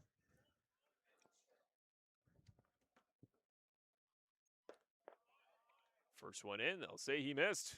1-0. Today's home plate umpire, Scott Costello. Ryan Jackson out on first. Steve Knights, frequent here in Brantford. He's out on third today. Here's the 1-0. Misses wide, and again, a very nice snag there by Cassidy Watt. One of the big things that was a limit here for the Brantford Red Sox that they've done a much better job of, not just here but on the road, limiting wild pitches, and seemingly all the other teams are the ones starting to rack it up, and Brantford's taking advantage. Nice snag there by Mr. Watt. 2-0. Nice pitch there. Creeps back into the zone for 2-1. Still runners on first and second. 1 out in the inning. That's a fantastic 2-0 pitch when, again, I've said many times, 2-0, 3-1, you're sitting dead red fastball. If you can get a breaking ball over on his first strike, it will almost always be successful. That one is chopped foul. Couldn't quite catch up to it for Ansari. Big pitch to make it 2-2. This will be the 64th of the day for Colby Klepper. Looking to retire his second out of the 4th inning. So it's important to throw a good pitch here, not just because it's always important to throw a good pitch, but this is a real opportunity to get a guy out here, get 2 out before the top of the order comes up. Misses wide. That one is going to go wild. Both base runners will advance. Full count here. This will be a big pitch. A walk would load the bases.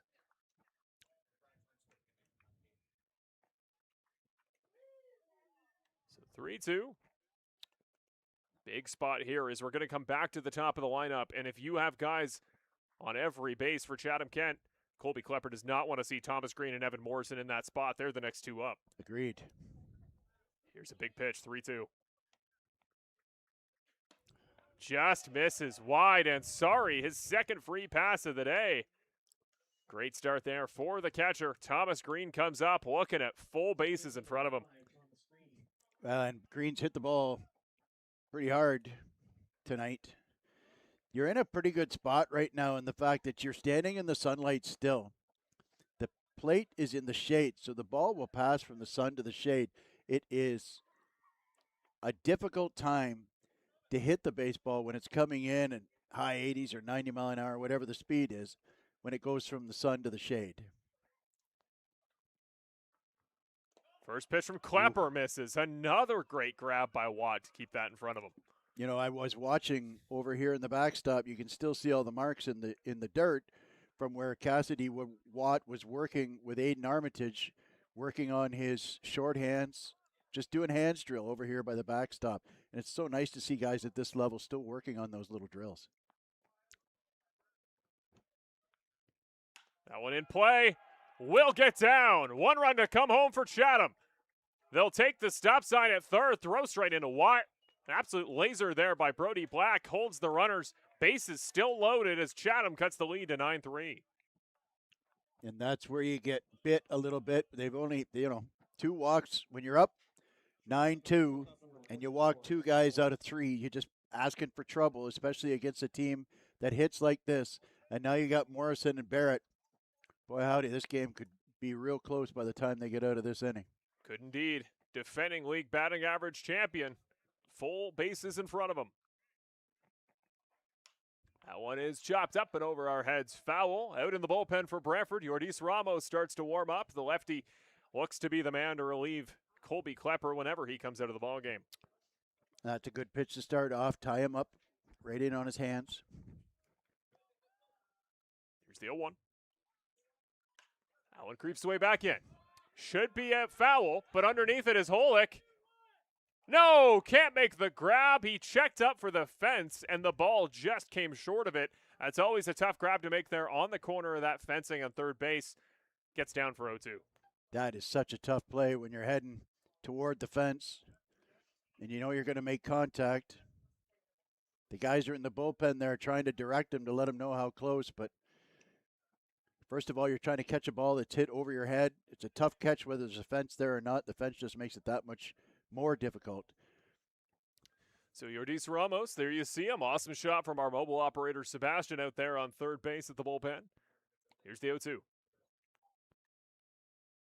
That one struck past the pitcher. One will score. Should be quick throw from Holmgren. He will hold the bases once again. And all the base runners will stay, but the base is still loaded. As I said, Green and Morrison would be a threat. Bases loaded, and the bases stay loaded. 2 singles back-to-back for Chatham, and this ball game gets closer and closer. Now 9-4, the advantage for Brantford. Well, they need a visit to the mound here. Get him a moment, catch his breath. Somebody out there to go chat with Ramos in the bullpen. No visit. Klepper's just going to stay in there. Grayson Barrett, bases loaded. Dangerous spot here. First pitch in. That's a huge strike one.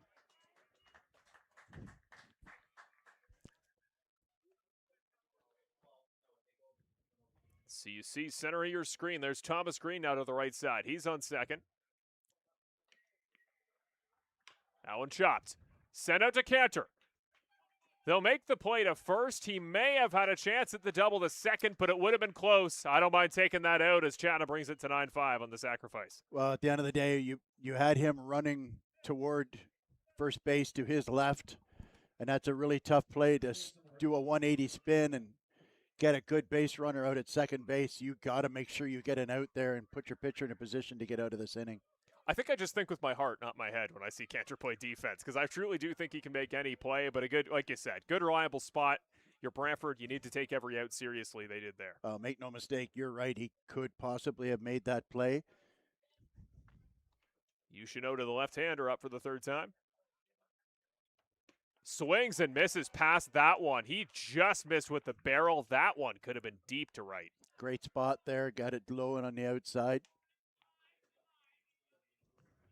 1-1. Now runners on second and third for Chatham. That one up in the air. Should be playable. Might come back foul. Creeped its way backwards, rotated off the bat. 1-2. Well, you've got yourself in a position here where you've got a dangerous hitter. You've got a 1-2 count.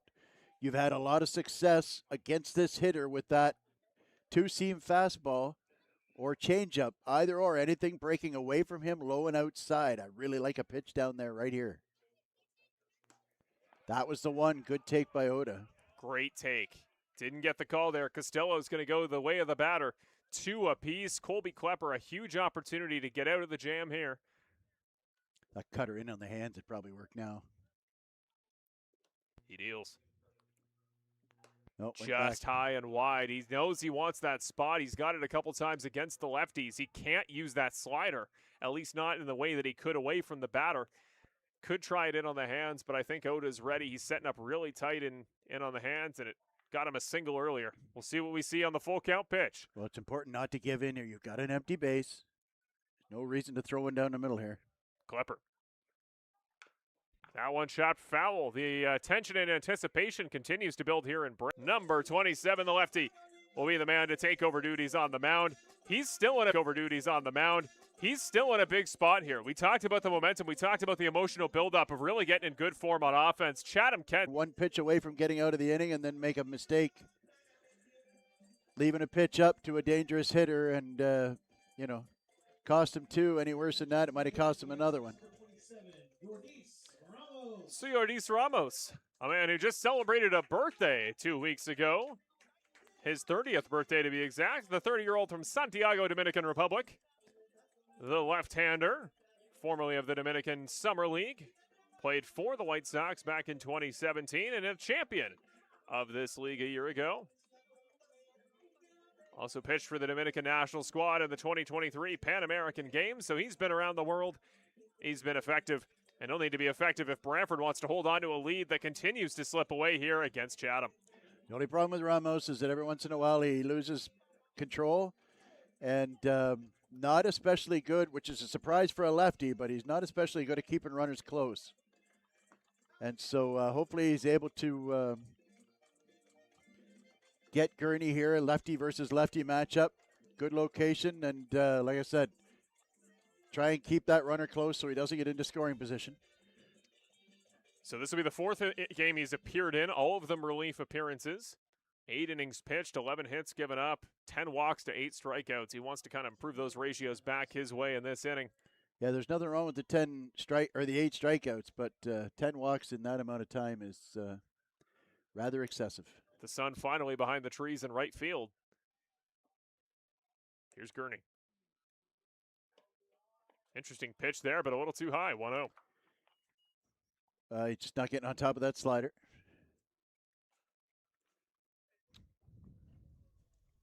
Gurney, a double and double plate today, his day.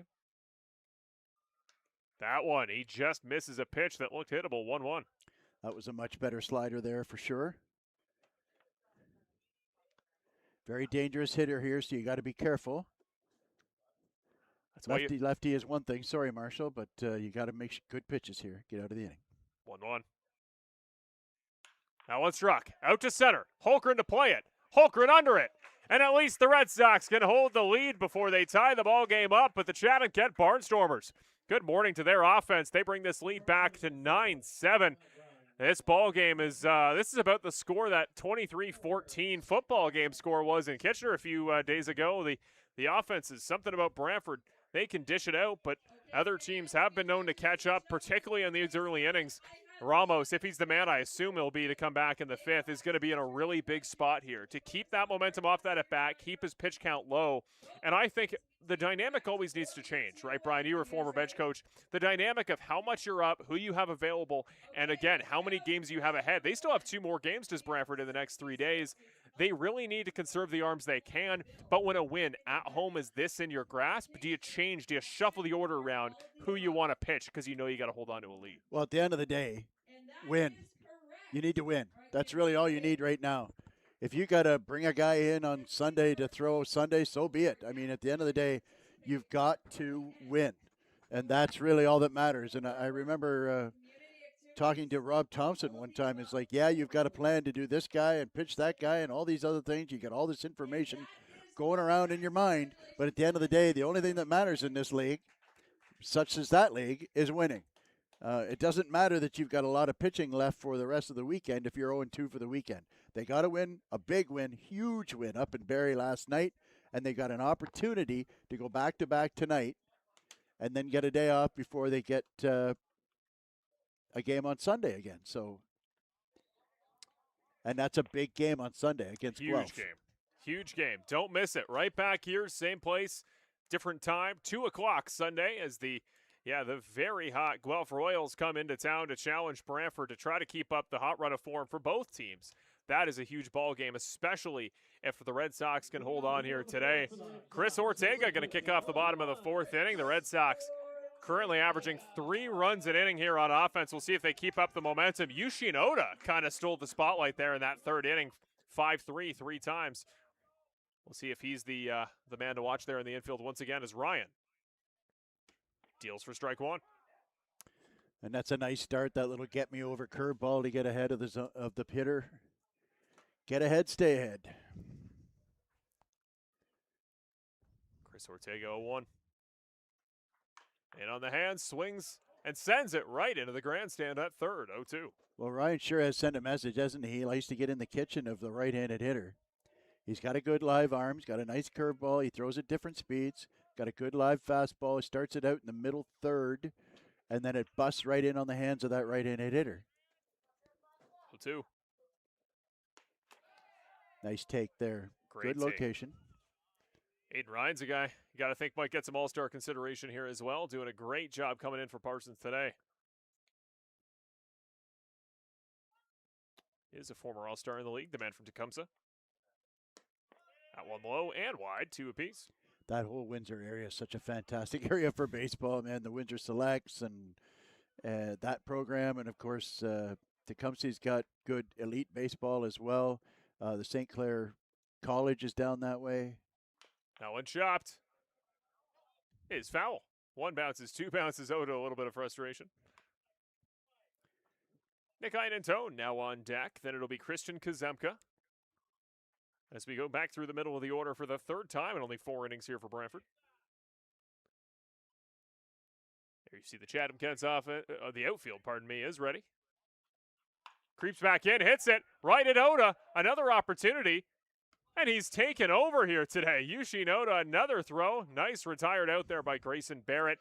And no matter the speed, the pace, they make it look so easy, does that combination of Yushin Oda and Mr. Grayson Barrett. Well, that was the best of the lot right there. That was him moving his feet, staying square to the ball. Played the ball out in front, took his time, got his feet squared up to the throw, threw a seed across the diamond. Great play by Osha. First one down Main Street here on Nick Einentone. A walk and a double today for number 32. And Aiden Ryan, he's getting ground balls to his defense like it's going out of style on the righties. What can he do against the lefty? Misses wide on that one, 1 apiece. Well, it's important to have success against the righties in this lineup. Each of the top 4 are righties, and I think there's 2 or 3 left-handed hitters in the lineup. Whew. Great break. Can't find the zone, though. 2-1 now the count. That was Ryan's 26th pitch today in relief. Just Einentone and Hultgren, I believe, are lefties, so having a righty that gets right-handed hitters out is a good timing for this game. That one chopped. Right back to the mound. Ryan will field it cleanly. Grayson Barrett's getting plenty of work in there at first. He's been a part of the last 5 putouts here as Brantford, the red-hot offense, comes to a screeching halt. Seemingly, Aiden Ryan's extinguishing it here as Christian Kazemka back up for his 3rd time. Well, he's making quality pitches. He's throwing strikes, getting ahead, locating his pitches well. So Kazemka up, Holmgren on deck.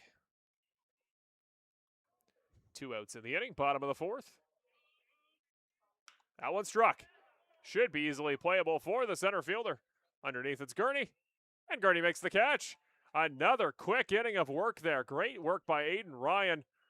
Really blowing up a ball game that, again, looked like was going to get out of hand for his side. Red Sox lead 9-7 after 4 innings here at home at Arnold Anderson.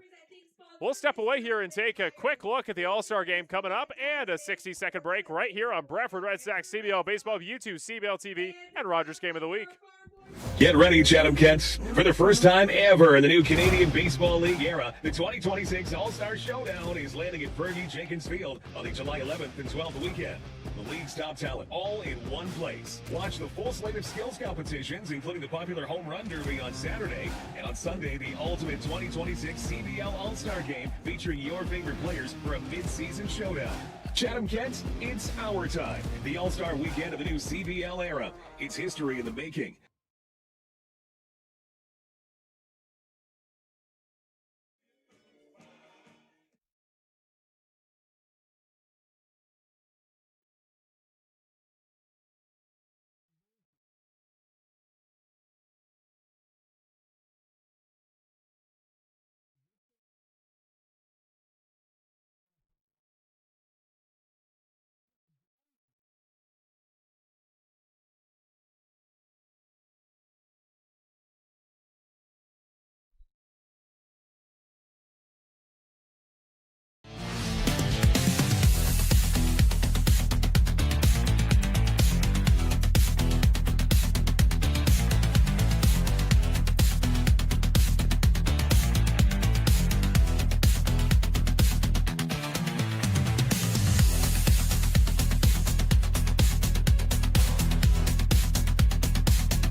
Welcome back to Brantford Red Sox baseball. Ball struck out to left field and quickly into the glove of Christian Kazemka as we start the top of the 5th inning here at Arnold Anderson Stadium. We welcome you back to Brantford Red Sox baseball as your Red Sox lead the game 9-7 here with 1 out now in the top of the 5th inning. That was Keon Johnston lining out to left field.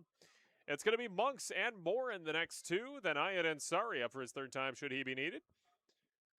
We thank you for joining us again, just a few weeks removed from the 2026 All-Star Game. That one does hit the far side of the zone. Ramos goes up 0-1 here early. Again, the All-Star Game in Chatham this year. Everybody's very excited. I'm buzzing. I'll be there. Make sure if you come out, look for a tall guy, probably wearing a Brantford Red Sox jacket. Love to see all of our viewers, and we thank you again for watching today's broadcast. Whether you're a fan of Brantford, Chatham, anywhere in between, we thank you for supporting Canadian baseball. As the count now 1 apiece to Julian Monks. Again, Spencer Morin, the man on deck. A little bit high, a little bit wide, ball 2. Ramos in, 2 batters down. Hopefully for him, a couple more to go. I see a few pitchers getting stretched out there. I believe I see Anthony Porciolato, maybe the man warming up there in the bullpen. Swings and misses over that one. Nice pitch on the inside by Ramos, evens it up at 2. Well, he's got really good stuff, Ramos, and if he can just throw strikes consistently, he can be really tough.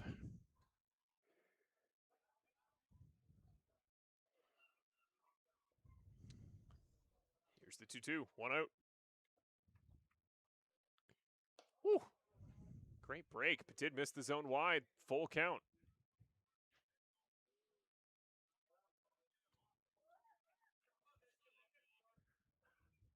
Three-two here. Big pitch to Monks, who walked his last time up. Swings and misses into the glove. I think Watt maybe got it on a bounce off the bat. Either way, retires the out. Ramos, that's a big pitch on 3-2. Yeah, nice job by Watt squeezing the foul tip there to get the out. Ramos could make the ball bend both directions. He's got a nice slider. He's got a good live arm. Well, I'm absolutely buzzing. My Sharks took 9th overall. They selected Keaton Verhoff, a guy, a defenseman that was maybe going to go 1st overall in the draft. As a Buffalo Bills fan, I wish I felt this happy coming out of every draft. Unfortunately, it seems to just be hockey. I can have this optimism. Ramos now faces Morin for the 3rd time. Well, if I could tell you as a fellow Bills fan, our optimism is pretty much locked up to September and October. Here's a pro tip. You want to become a Buffalo Bills fan, you only really got to watch 2 games a year. Swings and misses past that one. I'm, of course, talking about the divisional round, and then, unfortunately, the AFC Championship seems to be the ceiling. 1 apiece. Already 2 outs. Quick work here for Ramos so far. That one chopped foul. I'd make a comment, but I'd probably end up sounding like a Leaf fan. So, you know.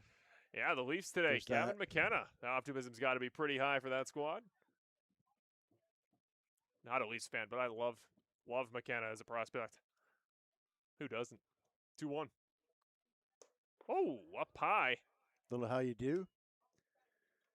Sun's starting to go down. Starting to get a little bit dark here. Ramos just waking up the batter a little bit. Brantford really needs a quick inning here. Get some momentum back. 2-2. That one bounces, goes wild. Luckily, nobody on base. This could be a huge spot here for Ramos. What an inning of work it could be for him if he can go 3 up, 3 down on full count. Absolutely. That gets you next inning. It gets you a look at the 9-hitter before the top of the order comes up next inning. Oh! Square on the number off the back of Spencer Morin, who will take the free trip off to first base. Second hit by pitch of the day by the Red Sox, first by Ramos. I was just going to say, I think that's 6 between the 2 teams. It is indeed. That's been common around the CBL lately. Batters, look out. So Ramos now sees the catcher, who again, he's taken 2 free passes of his own today. He was hit by that first pitch of the day and then walked in the 4th. Yep. You just want to put stuff in play here for Ansari, who, again, he's been productive in his brief stint this year. Well, again, only 7 at-bats, including today. Not a huge sample size, but you really want to challenge him. Make him earn it with the bat here if you're Ramos. First pitch is low, rolls away from Cassidy Watt. Runner won't go. Morin stays on first. Yeah, in the end, I have respect for 8 and 9 hitters, but, 3 out of 4 times you face the 8 and 9 hitter thus far, they've gotten on base. 1-0. Ramos kicks and deals. That one struck. In play. Out to left field. Deep to left field. On the warning track. That one will bounce off the fencing. Runner comes around. He is running. He's coming home. And the Chatham-Kent Barnstormers. An RBI double by Ansari. Makes it 9-8. I said make him earn it with the bat. He did. Ansari's having a hot day in that 9 spot. Well, he grooved that one, didn't he? Put that one right down Broadway, and Ansari didn't miss it. You said it very well. Earlier in this ballgame, we were talking about when it was 9-2. Great job. You're feeling great. The optimism's up for the Red Sox. You made the great point. You can never count a team out anymore in the Canadian Baseball League, not least these Chatham-Kent Barnstormers, the Red Sox. Suddenly the pressure swings right back their way. Is Thomas Green up for the 4th time today? First pitch. Sneaks back into the zone here. Nice pitch, pardon me. Makes it 1-1. Ansari's on second. Morrison on deck. Ramos. The pitch. Well inside. Ken goes a little bit loose there on Watt. Keeps it in front of him. Ansari won't advance. 2-1 now the count.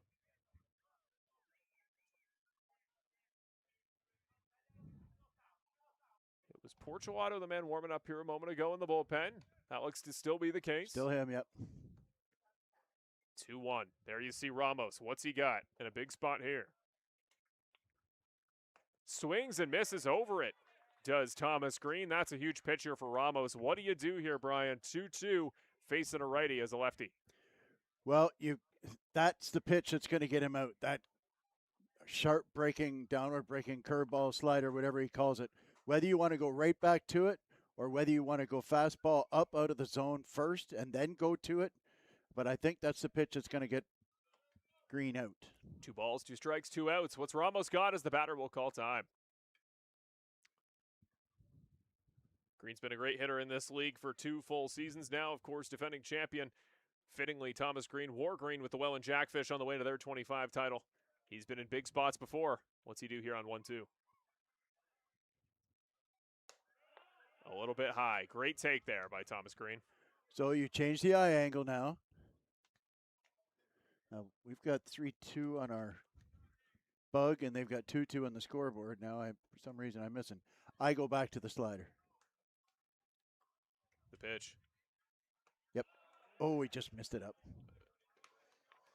Just up high. So now, full count. Another really big spot. You do not get a break here if you're Ramos and you can't get out of this inning. It is going to be Morrison up next. Then Barrett, the guy you're extra afraid of with runners on. Here's the 3-2. Well wide off the outside. Thomas Green, a massive walk to bring up Morrison. Chatham-Kent fans, do not go anywhere. This game is alive again for the Barnstormers, and suddenly Grayson Barrett, he could bring home the tying run, could take the lead. One swing of the bat, this could be as much as 11-8 Chatham, and here's the first mound visit for Yordis Ramos. Well, and this is the problem with Ramos, is that he just doesn't locate consistently. He hasn't yet at this point. So I don't think they're going to pull him here. I would think they're going to give him a chance to face Barrett. You got lefty on lefty here. It doesn't make a whole lot of sense to bring a righty in to face him. And I believe the on-deck hitter is a lefty as well, Oda, and maybe Gurney as well. So that's correct. 2 lefties. At the end of the day, listen, I mean, we're an hour and 45 minutes into a game that isn't even 4.5 innings deep. Pitchers need to start throwing strikes and make guys put the ball in play. And that's why, we're going to be here all night. both ways, and that's not picking on one side or the other. Pitchers need to execute pitches and start getting guys out. That's what Klepper did so strong early. Put balls in play, put grounders on. Ramos needs to find a way to do that right here. That's what Ryan's doing on the other side. That one drops in. Strike one. Evan Morrison, including today's action, now hitting .361 on the year. Hit .422 last year. Big spot here. This is wide. Another great catch by Watt. I think this ball game's tied, if not the way of Chatham, if Cassidy Watt doesn't block the way he does today. I agree. They've been all over the place the last couple of innings there, and he's been pretty acrobatic keeping the ball in front of him. Had one get by him, but you can't catch them all. 1-1. Quick turn, quick check. Checks in sorry there on second. There was nobody there to field, but you're trying to keep him honest. Well, there's nobody holding him on, so I'm surprised he isn't taking a monster lead. And sorry, maybe the cork in the bottle for Thomas Green, a very fast-paced runner on first. Here's the pitch. Just misses his spot. Scott Costello says that one was wide, 2-1. Just missed. The man behind Morrison for Chatham, 29 RBIs on this season. You don't want to see Barrett in this inning if you're Ramos. The pitch. Drops in, not dropped far enough. 3-1 now the count. It's as big a spot as Ramos has been in a Brantford Red Sox uniform. Here at home, the fans on the edge of their seat. 3-1. Top of the fifth. Long break here for the Red Sox offense. Let's see what they're going to have in the bottom of the fifth. Here's the 3-1.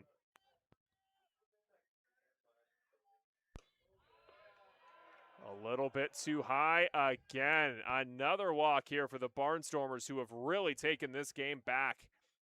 That's the 6th walk of the day after only 2 through the first 18 batters. Well, add to that a couple of hit batsmen. True. Yeah, that's now 8 free passes administered here. And that's going to be all for Ramos. Yes, it will. And that's, you can tell that when you're really done with a pitcher, when you got a lefty in and 3 lefties coming up, and you're going to a righty. So we talked about how big this was for Ramos. This was a big spot, unfortunately for him. That momentum that they started to pick up against Klepper carried over. He couldn't quell it. Anthony Porcelato's in a huge spot here because we've talked about we like what he's got. He has got a true swing and miss curveball. He's got great stuff he can provide, great variety of pitches to look at, but he hasn't really clicked it all together in one productive relief outing. Talk about a big spot here coming up against Grayson Barrett. Well, at the end of the day, I mean, he's in a real tough spot here. You got bases loaded. You're facing one of the best hitters in the league and a lefty. Like I said, this is where you need Ramos. This is what the Ramos is there for, to throw strikes to all these lefties in this really tough Chatham lineup. Right. When you're pulling a lefty with 3 lefties coming up to go to a righty, then you know what I mean. You're put in a situation where it's tough to even manage the game when you have to throw strikes, and this is a professional league, and you're a professional ball player, and you need to throw strikes. If they're hitting you, you can tip your cap and say nice piece of hitting. But at the end of the day, if you know, not only that, there's a double whammy to throwing a lot of balls, and I call it quicksand. When you're doing quicksand, your infield starts to sink into the dirt, and they're standing there for 5 minutes, for 10 minutes, for 15 minutes. Almost a half an hour. And then all of a sudden, you've got a 95-mile-an-hour exit velocity coming right at you, and you haven't done anything for the last 15 minutes. It's tough to make that play. And so that's the double whammy of not throwing strikes when you're a pitcher, is that you not only are putting guys on base, but you're putting your defense to sleep as well. So here is Anthony Porcelato now on the mound, Coquitlam, British Columbia's own. Formerly played for the Douglas College Royals after graduating Archbishop Carney Regional Secondary School. Also, again, we always talk about it, one of my favorite team names in baseball. Played for the Weyburn Beavers of the WCBL and the Western Canadian League, of course, as well. A former Jackfish against former Jackfish. 2 former teammates square off. Porcelato against Grayson Barrett, who looks at full bags in front of him. Huge spot here, top of 5. Brantford still leads, but that lead is teetering on the edge. There you see the numbers for Portulato. I talked about it. Great stuff, great variety, but 17 Look walks at those in 8 walks. innings. Yeah, I mean, that's 2 an inning. But none of that means anything if you can throw a good pitch here and get out of this inning. Here we go. Whoa, way over the head. This ball game is tied. And Surrey comes home for his second time today. 9 apiece here at Arnold Anderson.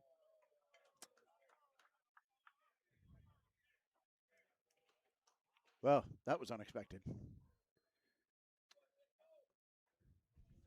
I've seen 2 different pitchers now also starting to get loose there for the Brantford bullpen. At this point, you always got to have a backup plan once Chatham starts to pick up the momentum. So wild pitch brings the run home. Runners now on second and third. It's still Barrett, who now looks at 1-0. Time to bear down. Focus on the glove. Good mechanics. Throw a strike here. Creeps inside. High slider. Slides too far inside. 2-0.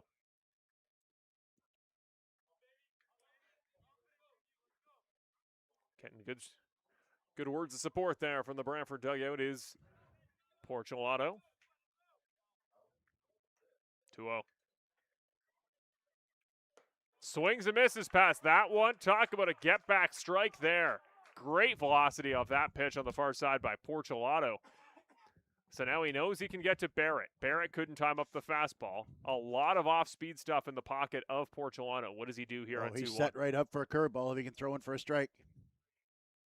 Swings and misses on another heater up high.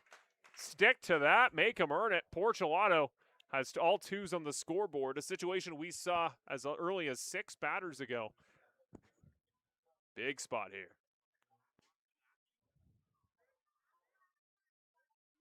2-2. That one in play. Out to left. No. Kazemka underneath it.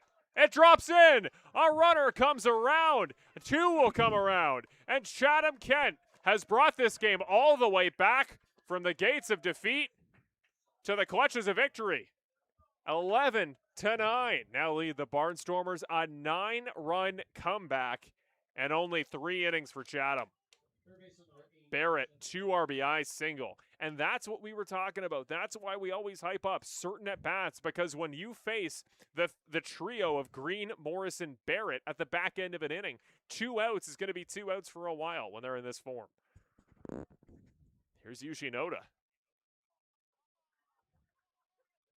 Swings and misses past the first heater. Portulato, that fastball has been deadly. It was the off-speed that Barrett caught up to just a moment ago. Well, and that's the thing, is that you just sort of gave that away, didn't you? I mean, it's okay to throw the curveball, definitely, but you can't throw it for a strike. It was a nice piece of hitting, but he threw the curveball for a strike when he didn't need to. Fouled back over top of us. Fouled over. 0-2. You know what I mean? So that when you've got him in that spot where you've just blown 2 fastballs right past him, that's when you want to, I don't want to say bounce the curveball, but that can't be a strike. So that even if he lays off it, if he swings at it, he can't hit it. If he lays off it, then you hit him with that fastball back at the belt again, and you've got him set right up to get out of this inning. But when you make the mistake. Oda puts that one up. Should be playable to the infield. Ortega's under it. Drops back off the mound, and he makes the snag on the pop-up. Finally, the Red Sox out of the top of the 5th inning. Chatham-Kent, welcome back to the ball game. 11-9 now leads the roadside here in Brantford. What a comeback. And Brian, I know it happens a lot in the CBL, especially this year. No lead is inevitable. We know that.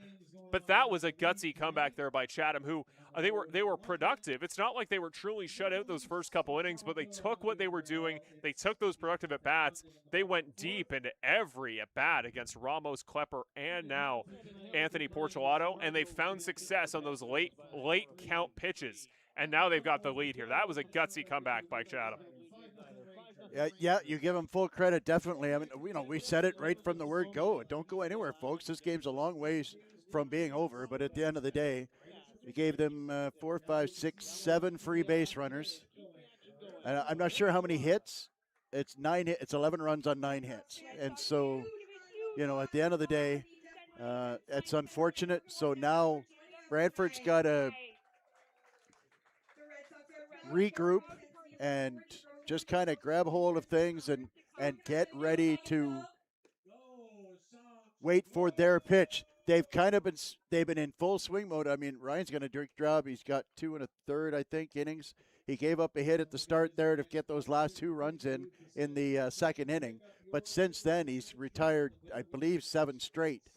And so he's throwing strikes, and that's the difference. It's that sometimes they hit it hard, you get underneath it. Sometimes they hit a little bleeder. Oda's played great up at third base, a couple of nice plays on line drives in the outfield. But at the end of the day, you're throwing strikes, and you're making them put the ball in play. And the odds are with you that when you make the other team put the ball in play regularly, you will start getting outs, especially if your team's playing good defense behind you.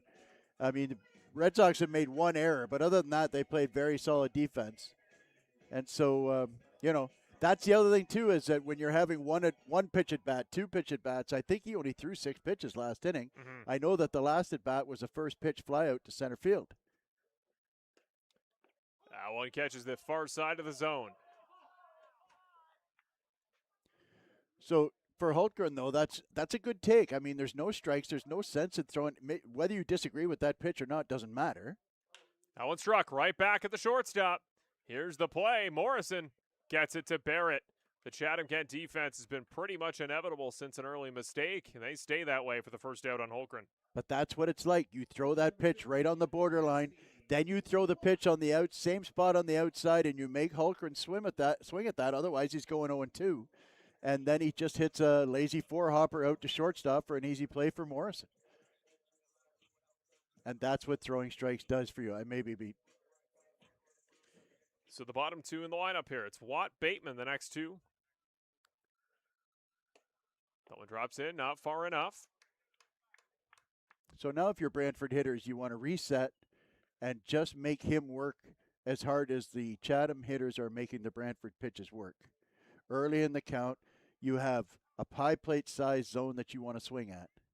He swings at that one. It's sent out right center. Shallow, though, maybe playable. Tracking under it is Morin. He will make the catch. Watt at least gets that one on the warning track, but Ryan stays in form, keeps cruising at a quick pace. Bateman now the man up with 2 outs.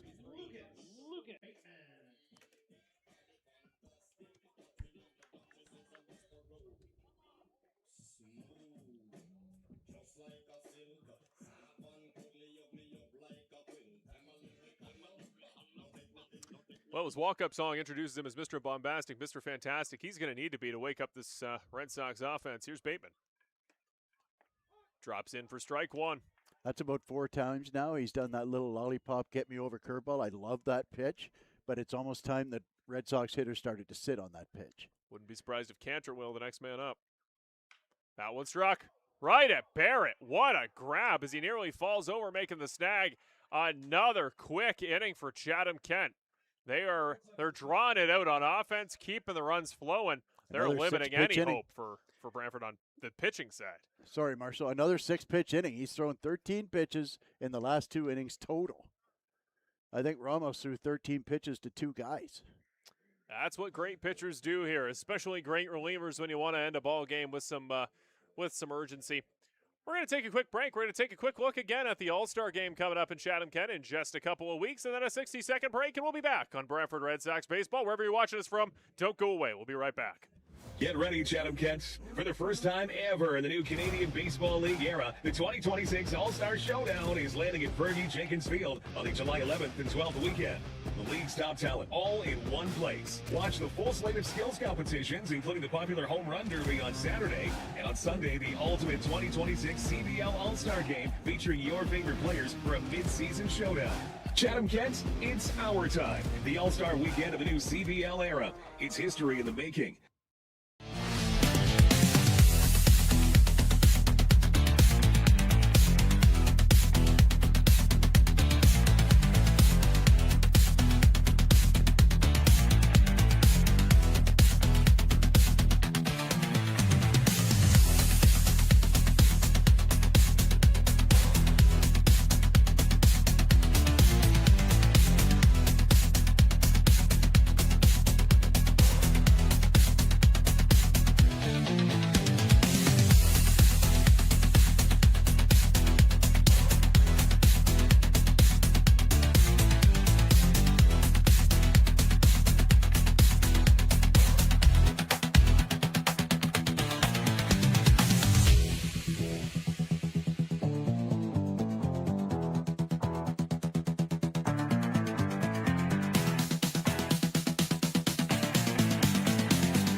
And welcome back to Brantford Red Sox baseball right here on Brantford Red Sox CBL YouTube, CBL TV, and Rogers TV Game of the Week. Let's take a quick look if we can before the next pitch as we get started for the top of the sixth. The out-of-town scores here around the Canadian Baseball League. Take it away. It's one score we'd predict and a close game we'd predict. It is Toronto down at Labatt. 8-0 to the London Majors. He just said to me a few moments ago, might be the best team in this league. I'd say there's no doubt about it here at this point with Barry dropping that game yesterday. And then a close game as that one just catches the outside part of the plate. 1-1 now is Portulato facing off against Austin Gurney. And then it's Kitchener down 5-4 against the Hamilton Cardinals in Hamilton, just across town.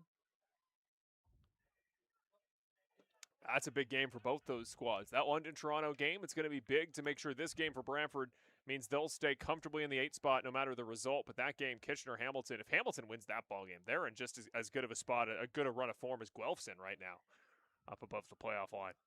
That one struck. Out to right center. Ranging back deep is Holmgren. Very deep.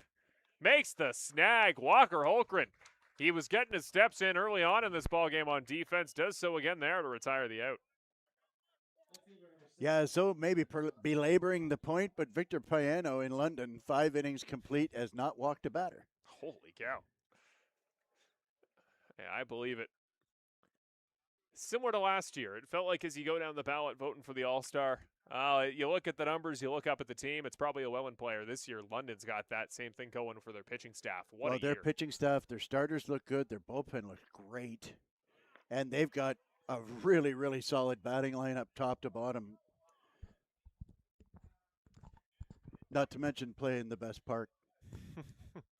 I wouldn't disagree on that. Here's that one. I know there's some Welland fans that might disagree with me, but let me just say this. By far, Labatt is my favorite place, and I remember in 23 playing London in the playoffs. When there's 2,000 people in the park, the place is super loud. What a great atmosphere to play a ball game. Big pitch, 0-2 here for Portulato. Keon Johnson puts that one to the shortstop. Here to play, it's Bateman. Gloves it. Throw in time. Nice play to get back in the groove there for the infield. Their infield defense, they've been off for a couple innings. There's a lot of stuff put in play or out to center. That one, nice play by Bateman. Well, and you know, we've been critical of them. We have to give them kudos when it's due. Portulato, strike 1, strike 2, throws a pitch close, just out of the zone, makes the batter pound the ball into the dirt. Easy ground ball for Bateman. And on it goes. So Portulato, he's in form after a third of an inning to warm up. Here's Monks. Right down Main Street. Portulato, he doesn't often sit on that fastball. He often mixes his pitches as much with the off speed as he does with the power. He is throwing that thing for strikes right now very effectively. There's another one, a swing and a miss by Monks. See, and that was not a strike, but when you throw 4 straight strikes, when you throw one slightly out of the zone, then you legitimize your stuff. Yeah, exactly. You get a swing and miss. So let's see a good pitch here. 0-2. That one struck. Right at the third baseman. Holick to Ortega. That's the best inning I've seen Anthony Portulato pitch in a Red Sox uniform. Great job in the top of the 6th. I tell you what, Brantford needed that inning from Portulato. Great job. Throw strikes. Get people out. Get your defense involved. And get your offense back up there, because it's, you know, Chatham's been chasing all day long. It's time for Brantford to chase. And you would imagine Ryan's got at least 1, maybe 2 more innings in him. Well, as we get ready and Aiden Ryan takes the mound once again, you know, it was a long, what inning was that? A long 4th inning when the pizza for the fan of the game here with Domino's gets here in the middle of the 6th. You know, we're deep into it here at Arnold Anderson. Want to thank each and every one of you for watching again. Again, whether you're watching us from Brantford, Chatham, anywhere in between, thank you for supporting Canadian baseball. Thanks for watching us here on Brantford Red Sox YouTube, CBL TV, or, of course, Rogers TV Game of the Week. I also want to thank our great crew here today. It's around the league, around the CBL, a new era, new apps, new stuff to figure out, lots of new ways for you guys to watch here at home. I want to thank our awesome crew here in Brantford who's done a great job rolling with the punches. Today's broadcast has looked great. We've got great cameras out there. Want to, of course, thank Ryan out there on first base, and Sebastian, a huge part of this team. He's out there on the mobile cam today, as well as Serena there scorekeeping. We got, of course, Brandon, our man, on the director's chair, and of course, you, Brian, you do an awesome job. We've got a great team. We similar to some players on this team, we've got great stuff as a team, as a broadcast squad. I think, finally starting to come together. And none of this would be possible without, of course, our great sponsors, but also you viewers watching at home. Oh, and we sure appreciate all of you guys at home watching here, whether you're from Brantford or Chatham or just a plain old Canadian Baseball League fan. We sure appreciate you joining in and tolerating our foibles, and thanks for that. And so hopefully in these last 4 innings, we've got some exciting baseball for you here. Through all of the craziness that's gone on, we're in the bottom of the 6th. We got a 2-run ball game. So let's appreciate that. Got the top of the order up for Brantford. Let's see if Jacob Cantor can get himself on base for a 3rd time tonight. Here's the first pitch. Aiden Ryan drops the slider in for strike 1. Now Jacob Cantor, he thought this was going to be easy. He came up 3 times in the first 3 innings, 2 hit by pitches, 2 stolen bases, and a run scored. He did not think he wouldn't be back till the 6th as he swings past that one. Ryan, he just gets, like a fine wine, he just gets better with age the longer he's in this ball game. 0-2 now the count. Well, he's just come in and slammed the door shut for Chatham in this game. 0-2. That one struck. In play. Jacob Cantor, the spark plug of the offense. He's going to have to low it up at first. Really good instinct. Great play there by Morin. Not always flashy when a right fielder has to go grab a single, but he got there really early. Prevented Cantor from coming around for second, but first single of the day for number 9. Well, and that's a couple times tonight that Morin has gotten on his horse and stopped a ball from going to the wall, which would have been extra bases. So that interrupts a stretch of 10 straight retired by Ryan. And so now that everybody has seen him, let's see where this goes. It's been a tale of 2 ball games for the Brantford offense. Maybe the start of a 3rd, hopefully one that looks like the first 2 innings. As Brody Black watches a pitch go well past him. Nicely gloved there by Ansari. That might be the furthest out of the zone we've seen him through all night. I was about to say, has he had a miss all night? He hasn't. I don't think he's missed by 6 inches all night till that pitch. 1-0 is the count. Watching Cantor on first. Allen drops in for strike 1. Cantor, already 2 swipes here on the night. Swiped second, swiped third, then scored on a very valuable sac fly to left. Does he start to work that magic again here? Ryan keeping him honest, taking plenty of looks. The 1-1. Nice pitch there. Costello gives it the way of the pitcher. 1-2. And sometimes when you throw a lot of strikes, you get those borderline calls. Black didn't like the call. We can't tell, obviously, up here whether that was actually over the end of the plate or not. But like I said, when you throw strikes regularly, you get calls just like that. Not sure how keen I am on running here with Cantor will go. Is that ball going to bounce past third base? Cantor coming around all the way to third. Runners on the corners. Brody Black. You give Cantor an opportunity to get the legs moving. He's going to do it, and Brody Black puts a great ball in play that had tons of left spin. So when it spun the way of the third baseman, it bounced over his glove. And now, Brantford's back again. Well, that was unfortunate for Ryan that ball got by Oda. Oda, who has been fantastic the last couple innings. I think he's got 4 assists in the last inning at 2 innings. But at the end of the day, all he had to do was just grab that and throw it across to first. He wasn't going to get 2. Tried to hustle the play and get 2, and because he tried to get 2, he got none. First pitch on Holick.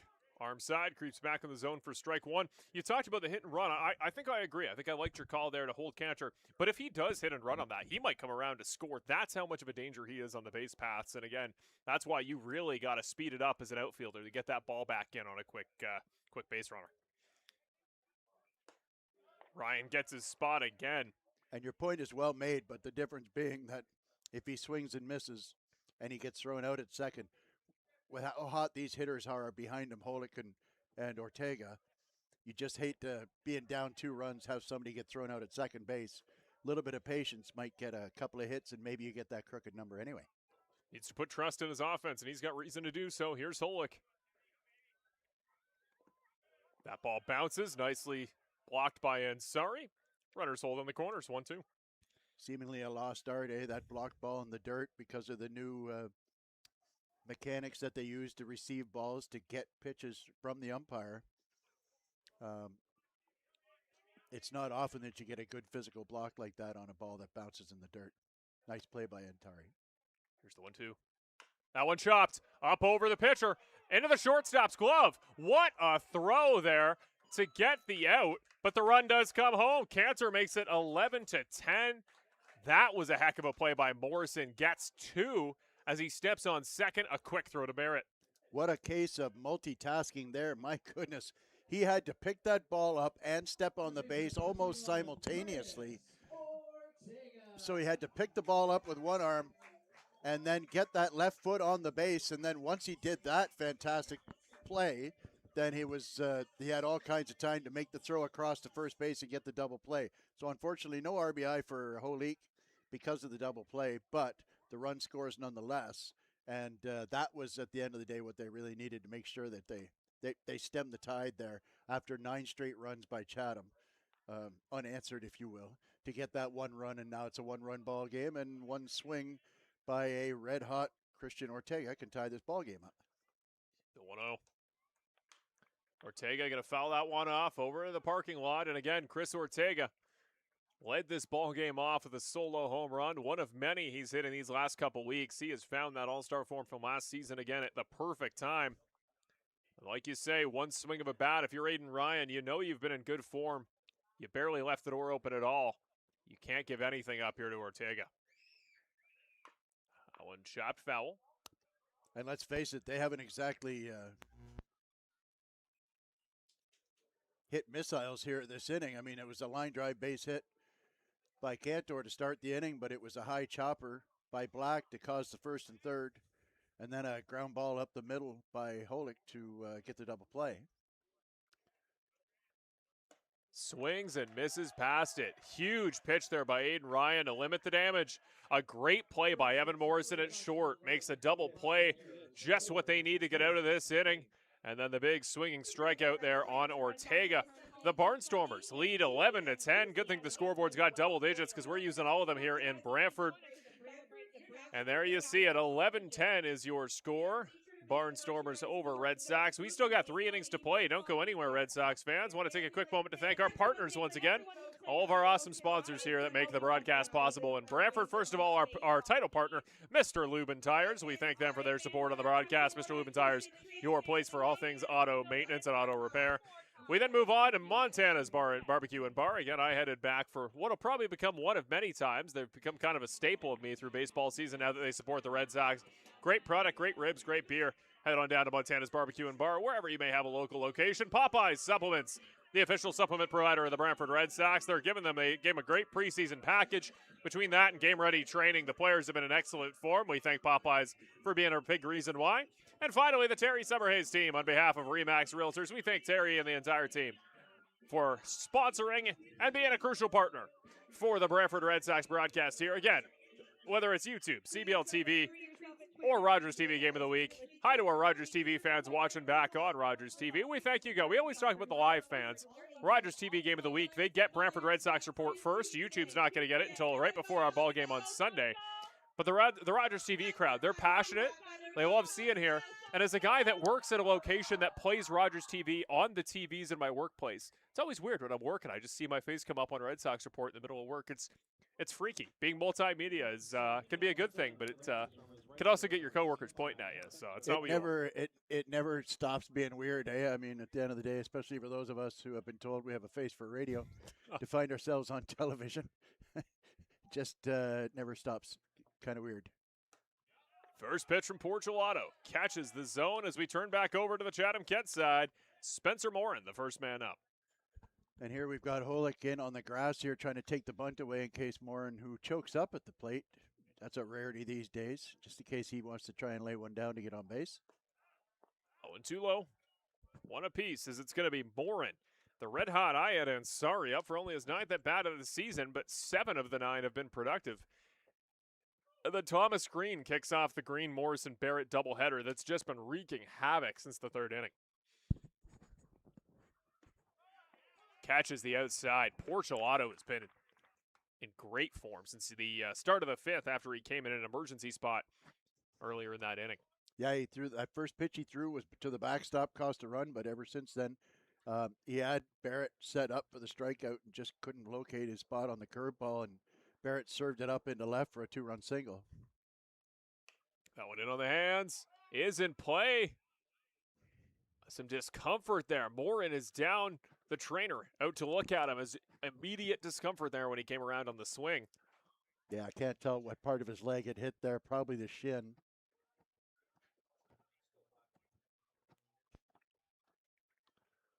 Those are the ones that you feel all day long. Trainer is out to take a look at Spencer Morin. We've seen too many injuries, whether they're serious long-term or just day-to-day. We've seen too many players go down with discomfort. A round of applause here from the local crowd. As there you see Spencer Morin. He's walking it off. He's trying to stay in it, takes a deep breath. Can be hard to bounce back from stuff like that, but the great hitters in the league, they can just put themselves in a window, they put themselves in a headspace, and they reset. That's what Morin's going to have to do here looking at 1-2. That's when the adrenaline kicks in.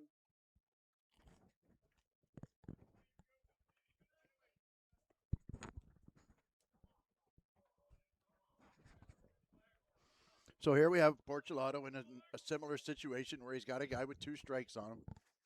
And here's the thing, and I don't want to sound cruel, but you just bounced one off his leg, so you got to bust him back in again. That one drops in. That would have been a strike, but it is fouled off over third base grandstand area. Beautiful sky here tonight at Arnold Anderson at Brantford. What a great night of weather. Yeah, sure is. Great baseball. We're going to have great weather all the way to Canada today. Going to be up to maybe 34 degrees, I'm hearing, on Wednesday. That one in play. Right at the third baseman. Holick can't make the snag. A punch of the glove in frustration. Those are the plays that particularly Yushin Oda there for the Chatham-Kent defense has not been given up there tonight. That one just snaps by Holick's glove. He had it in his range, just couldn't make the grab. Well, there's the big difference there. Moving your feet, get your body in front of the ball. He kind of olayed it a little bit there and was unable to snag it. The ball was hit hard. It was a tough play. We'll see how they score it, but I again, think we're gonna see a pinch runner here for Morin.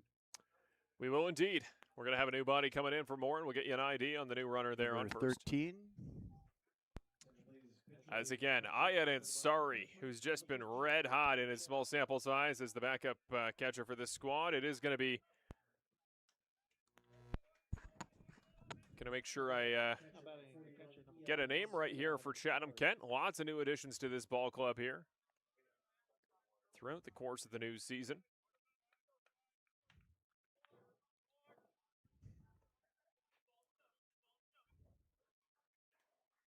Here's Porcelato. First pitch to Ansari, right back past him. Have yourself a day, number 41. Ansari singles to advance the runner. What a day he's had. Hit by pitch, walk, double, single. Well, he's been getting some good pitches to hit, and he has not made a mistake on any of them, that's for sure. So Lee Casera is the man I'm looking for. Chatham's own, the hometown boy, is pinch running, and he got the free base just a moment ago. He's now there on second. Playing in his 14th game this season for Chatham. So here we go. Lineup turns back over. Chatham will go to the top of the order for the 5th time today. Might get 6, depending how Brantford does down the stretch. 11-10 ball game, 2 on. No outs. Porcelato, the man dealing. A little bit too high. Ball 1 on green.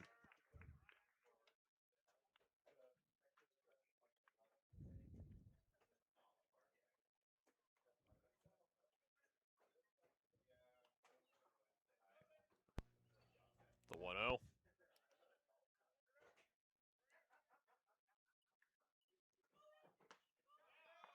He goes around, says the home plate umpire. 1-1. There you see a great shot there from our mobile camera operator. There is Thomas Green. I love those Chatham-Kent jerseys. The black pinstripes, one of the best in the league. Thomas Green's played very well in that jersey since coming over from Welland. Here's the 1-1. That's another one. There. What a fantastic pitch. I like that spot. And Brian, we talk about establishing legitimacy. His fastball is legitimate. They know they have to take that high fastball seriously. Now he's legitimized the slider with its placement. Absolutely. What's he do here on 1-2? Big pitch.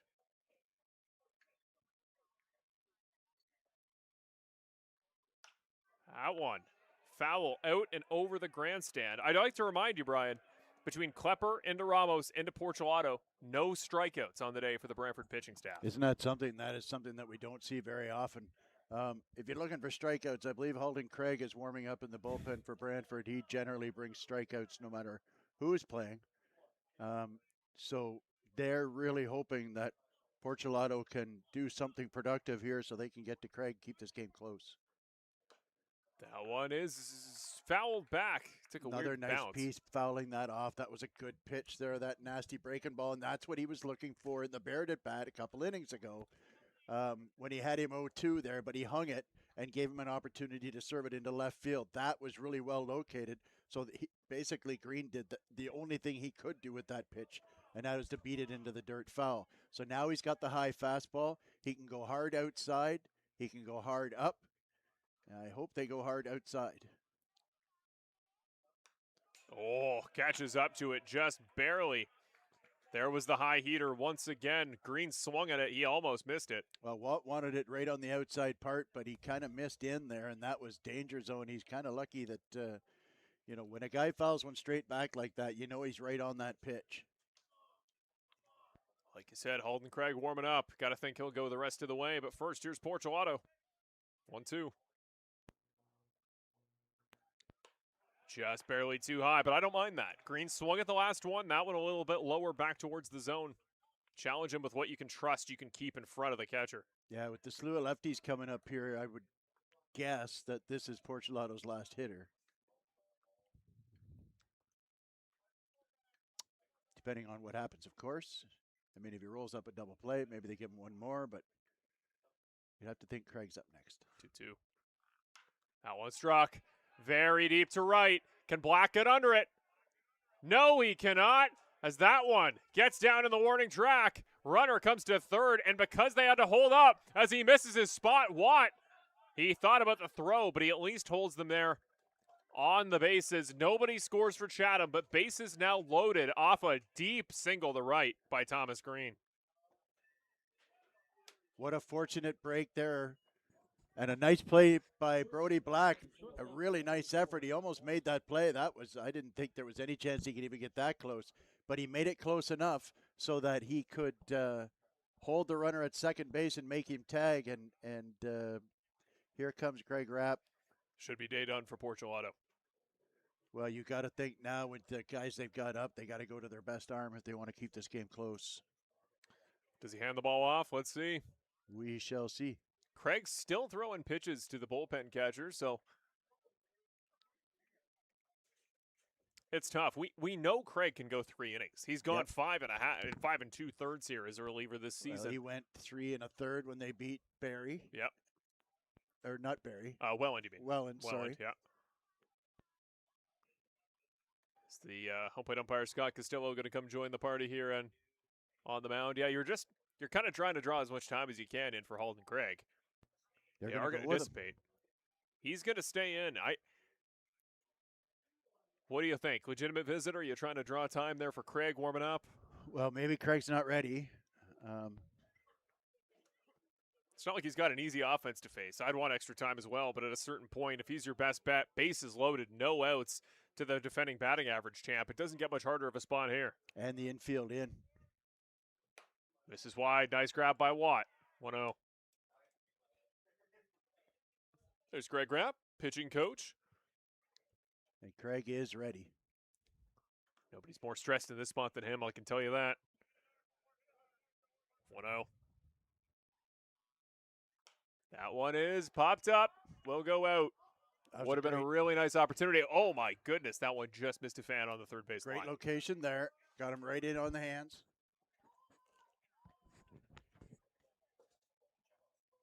Keep in mind, folks, I mean, we talk these guys up, but at the end of the day, a 400 hitter still fails 6 out of 10 times, so you can get them out. A strikeout is what they're looking for. Nice block by Cassidy Watt. Great block. What a day. You talked earlier about some positions, defensive value kind of goes as an unsung factor for all-star voting. Cassidy Watt, I wish we could track the number of runs saved. They have DRS as an advanced stat up there in the MLB. I'd love to see it because Cassidy Watt's so vital behind the plate. Here's 2-1. Misses wide. You don't want to walk home the run here if you're Portulato, but you also don't want to put something in play to Morrison. You're kind of darned if you do, darned if you don't. You're going to play with fire either way. Yeah, you can just sort of feel this game hinging on this and maybe the next at bat. Barrett on deck. Here's 3-1. No call. Costello will give it to the batter. Another run comes home on the bases loaded walk. Chatham, the lead is now up to 12-10. Second walk of the day for Morrison. Fourth overall among Green and Morrison at the top of the lineup. That's exactly what you got to do leading off there, Brian, and that's what Green and Morrison have done today. And they're going to let him face Barrett. I'll say it right here. This is the ball game. This at bat. First pitch, a vital strike on the outside. Beautiful mustache there on Grayson Barrett. Got the pink arm sleeve. He's ready to go here. 0-1. Inside on the hands. Gets it to Cantor. Back to home. And Barrett legs it out. So they keep the runs off the board, and Cantor he sees the play he's about to make the second it comes off the bat. Really nice job there. Bases still loaded. Barrett moves over, but I think you'll take that if you're the Red Sox. Well, I tell you what, great pitch, great spot, great job picking the ball up. But the one thing that I really noticed there is the lollipop that Cantor threw home there. That was a double play ball, but Cantor's at second because he's nursing a sore arm. That one struck out to right field. Black underneath it. The throw back in. Should be a run for Chatham. It is a run for Chatham. 13-10. But with that doubleheader, that was Oda who lines that one out to right. Brody Black with a nice catch. I think if you're Brantford, this could have gone worse these last two at bats, but the offense needs to be ready to make this gap up. Well, to get 2 outs, bases loaded, nobody out against the 3-4 hitters, and only give up 1 run. Having said that, that's only good if you can get this guy out. Yeah, Austin Gurney, I called the game in Kitchener when Chatham was on the road on his birthday. He was 5 for 5 with 7 RBIs off 2 homers, one of which was a grand slam. He's got it in him. Ball drops low.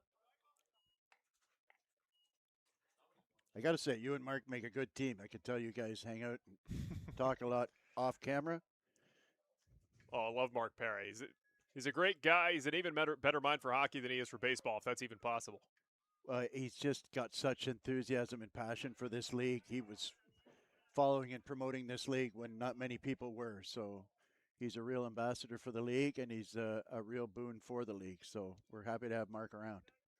Of course, hosts the awesome CBL Change-Up podcast. I had the pleasure of appearing on preseason. Check that out, no matter who you're a fan of, wherever you get your podcast. I haven't got the ask yet. I hope he asks sometime. I'd love to go on that show. Shameless shout-out, Mark, if you're looking for guests. He's texting me as we speak. Mark, pick up the phone. Brian has been everywhere in baseball. Not many people, I would say, know more baseball than the man sitting next to me. Or more than Mark Perry. I'd say you're one of the few. You flatter me. Full count. There's the batter. It's Gurney. Pardon me, not full count. 3-0 to Gurney. Make it 4-0. 4-pitch walk. It just kind of looked like Portulato didn't want any part of Gurney. Yeah. You know what I mean? It's the last lefty in the row. Yeah, here he cocomes. Greg Rapp is out. He'll take him out of the ballgame. Finally, with Kean Johnson coming up. Portulato's throwing a lot of pitches. There's still plenty of ball game left as Portulato is relieved by. Want to confirm first, but it should be Halden Craig. There's still plenty of ball game left. If very crucially here, you can take Keon Johnston out, who again, he had a single early. It looked like he was the only hitter in good form in the early innings for Chatham. Got to second on a wild pitch. That was his day over offensively, though. Had an out there, a put out on first, had a line out to his left, and then had a ground out the last time he was up. So he's really one of the only kind of non-factors today on the Chatham offense. He's the man up. If you can retire him, you got the bottom of the order in the 8th, and then 9th, all bets are off. Buy yourself some time, but at the end of the day, it doesn't matter what kind of day you're having. when this guy is on the mound, Halden Craig, he's a bad man out there, man. And that's not just Brantford homerism going on there. He throws hard. He's got a nasty secondary pitch, throws a cutter, working on that changeup still. I remember talking to him about that changeup. It's a work in progress. Throws well into the 90s. And he's also hopefully got his business contact available publicly on the internet. Head and Shoulders, give him a call. One of the best haircuts in the entire league. One of the best flows in the league for sure. Yeah, he's got a hockey hair almost, doesn't he? Yeah, I'm not an expert there. I still have all my hair even at my advanced age, but if we hadn't started appearing on camera here for the intro, I would have said a great bit would have been we tell the people you got a full, long, luxurious flow on you. We could have painted whatever picture. I guess you've been on Red Sox Report. But hey, listen, when you get pushing 60 and you still have your hair, you don't care how long it is or what it looks like. You're just glad to have it. So there you see the numbers for Halden Craig. Not bad. That statistical profile here in the bullpen in Brantford. The number that pops off your screen, 14 innings pitched. He's done that less than a month on the ball club on the active roster. Yeah, I was going to say, that's like 5 appearances, so he's not just a one-inning guy. He's thrown 3 innings. He got a save, I think, in the what game am I thinking of now? He didn't get the save because De La Cruz came in and got the save in the Welling game, but he did give them 3 innings after Klepper went out. So here is Keon Johnston. If you're Brantford, you hope this is the start of what is the rest of the game that Halden Craig can go all the way to the finale. Well, it would help with a 2-pitch out right here. First one in, inside part of the zone. Hits the plate, 0-1.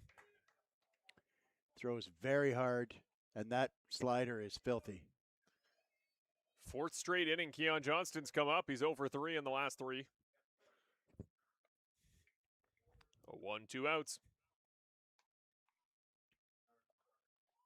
Swings and misses past that one. Feels like the energy has changed. The winds have changed course here as Halden Craig's come in this ball game. 0-2. Climb the ladder here. Up. Fastball up above the belt. Bases loaded. Could wipe them out with 1 pitch. Just at the base of the logo here. Get him swinging at that high fastball. Swings and misses. Welcome to the ball game, Halden Craig. If you're the Brantford offense, you got to feel like, all right, maybe 4 runs can win us this ball game because Halden Craig, he always looks stellar. That was about as dominant as of an at-bat as we've seen all day from either pitcher, and finally the first strikeout. Good morning, good afternoon, good night. And I think I mentioned earlier, if you're looking for strikeouts, 24 is warming up in the bullpen, and you'll see a couple with him. So we've got another inning by Ryan here, but everybody's seen him. So we'll see if Brantford can start squaring him up and start getting some action on the bases here. They had 1st and 3rd, but not really because they were tattooing the ball. Ryan's just done a fantastic job here.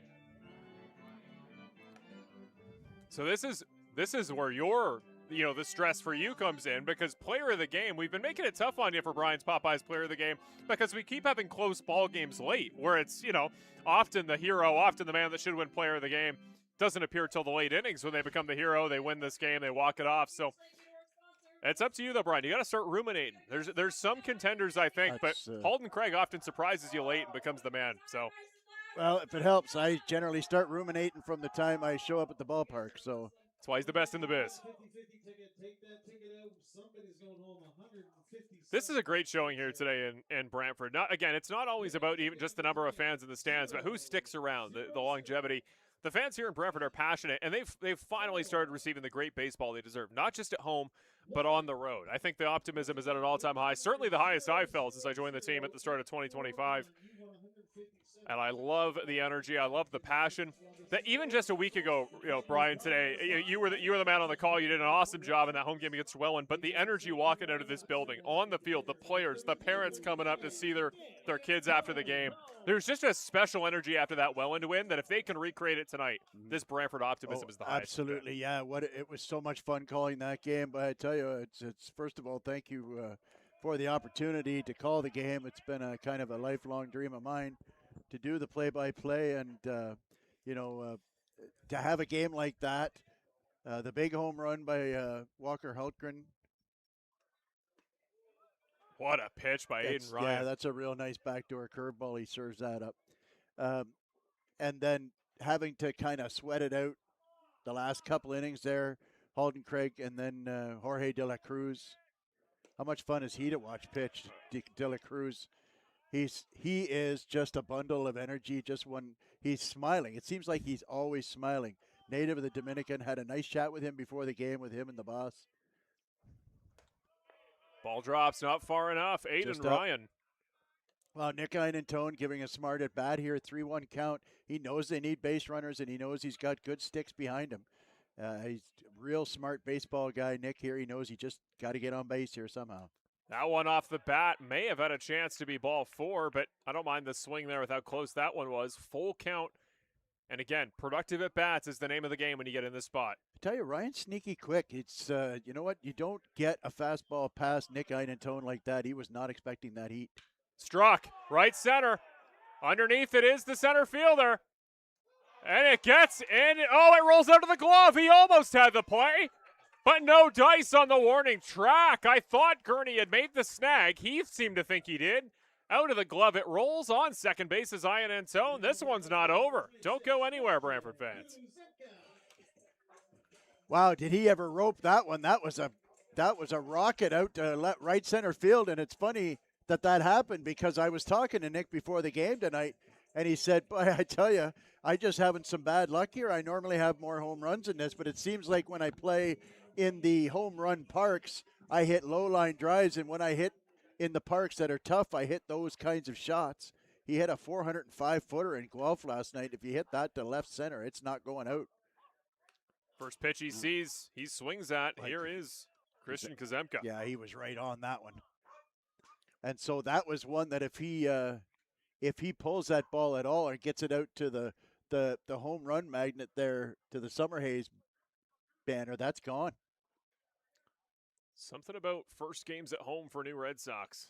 They always seem to go big. That one drops in, goes wild. Einentone will advance to third. Aiden Ryan, he finally looks mortal for the first time in his 4th inning of work as the reliever.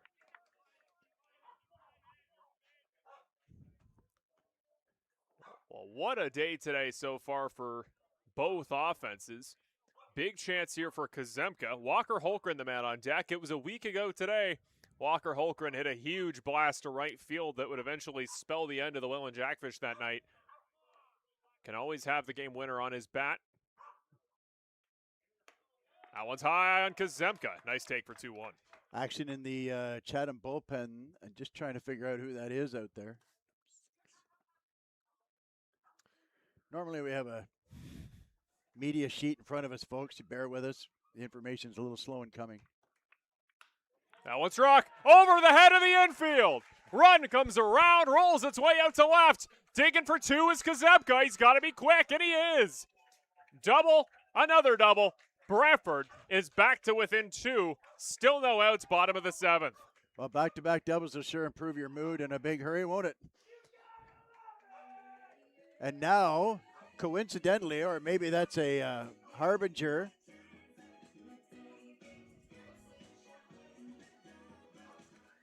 Dylan Kintz is warming up in the bullpen. A harbinger possibly of what you mentioned earlier with Walker Hultgren. A home run will tie the game now. And the London Majors, just an update on that game, they've added a field goal. It's now 17-0 Oh, my over Toronto. goodness. The CBL has just seen some huge offensive games this year. It's getting ridiculous. Meanwhile, 5-4 for Hamilton over Kitchener in Bernie Arbor in the top of the 8th inning. Got a real good ball game going there as well. So Walker Hultgren, no outs. Big spot, bottom of the 7th. This game's getting towards football score territory, just like that game in Kitchener, but you don't care if you come out on the winning end of it. Well, at least it's close. You know what I mean? That's if they score. Bang, that one out to center. Tracking back to the warning track. Does it leave? No, it doesn't. Sliding to make the grab. Or does he? It got down, it looks like. He will play it all the way to second. I haven't seen a call from an umpire at all. No, I thought he caught it, but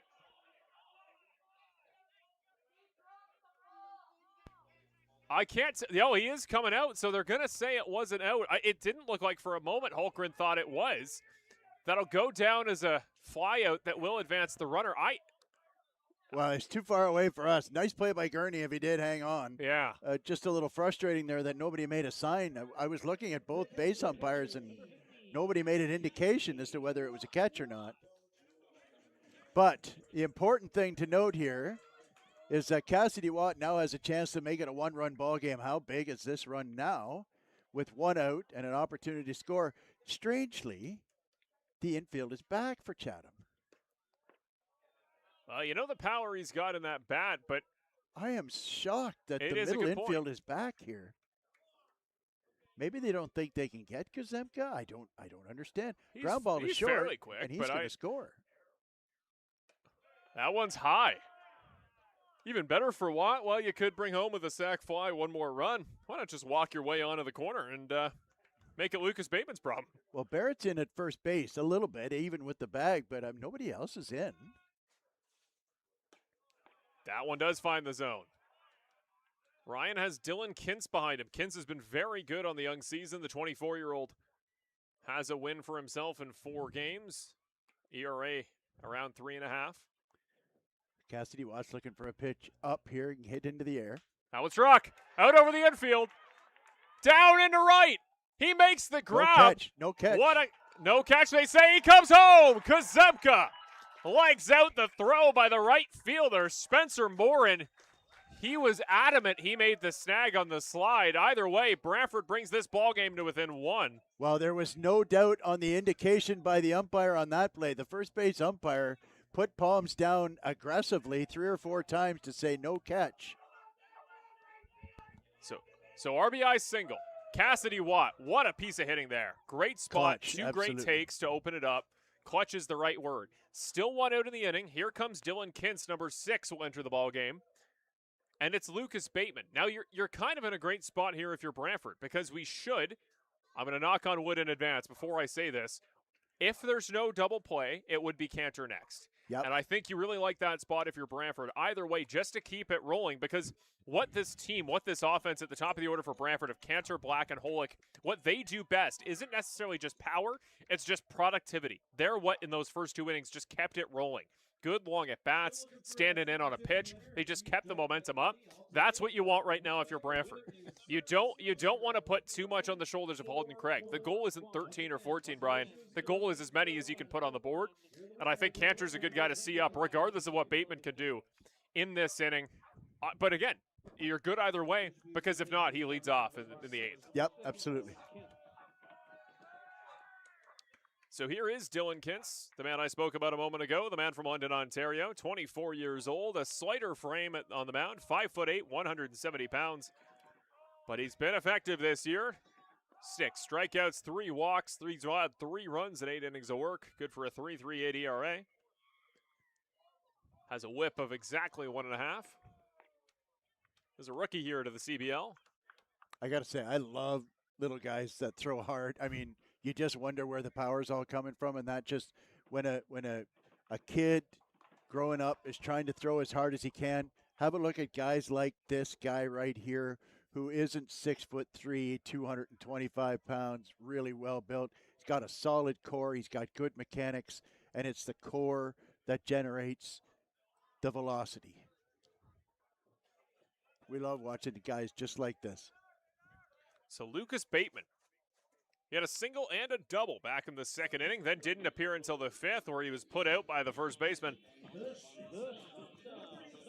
So let's see what he's got up for his 3rd time. Pardon me, 4th time here today. Again, that double inning back in the 2nd. Again, Cantor on deck.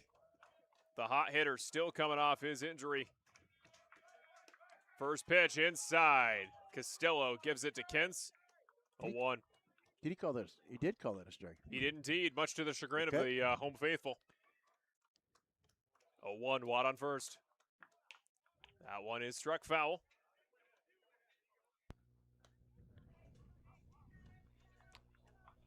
Somebody's got to get that ball in foul territory.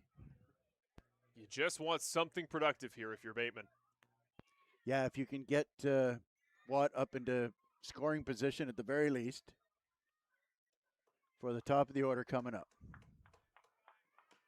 That one is chopped foul again. Good job to keep it alive on what would have potentially been a strike. Yeah, nice piece there to stay alive.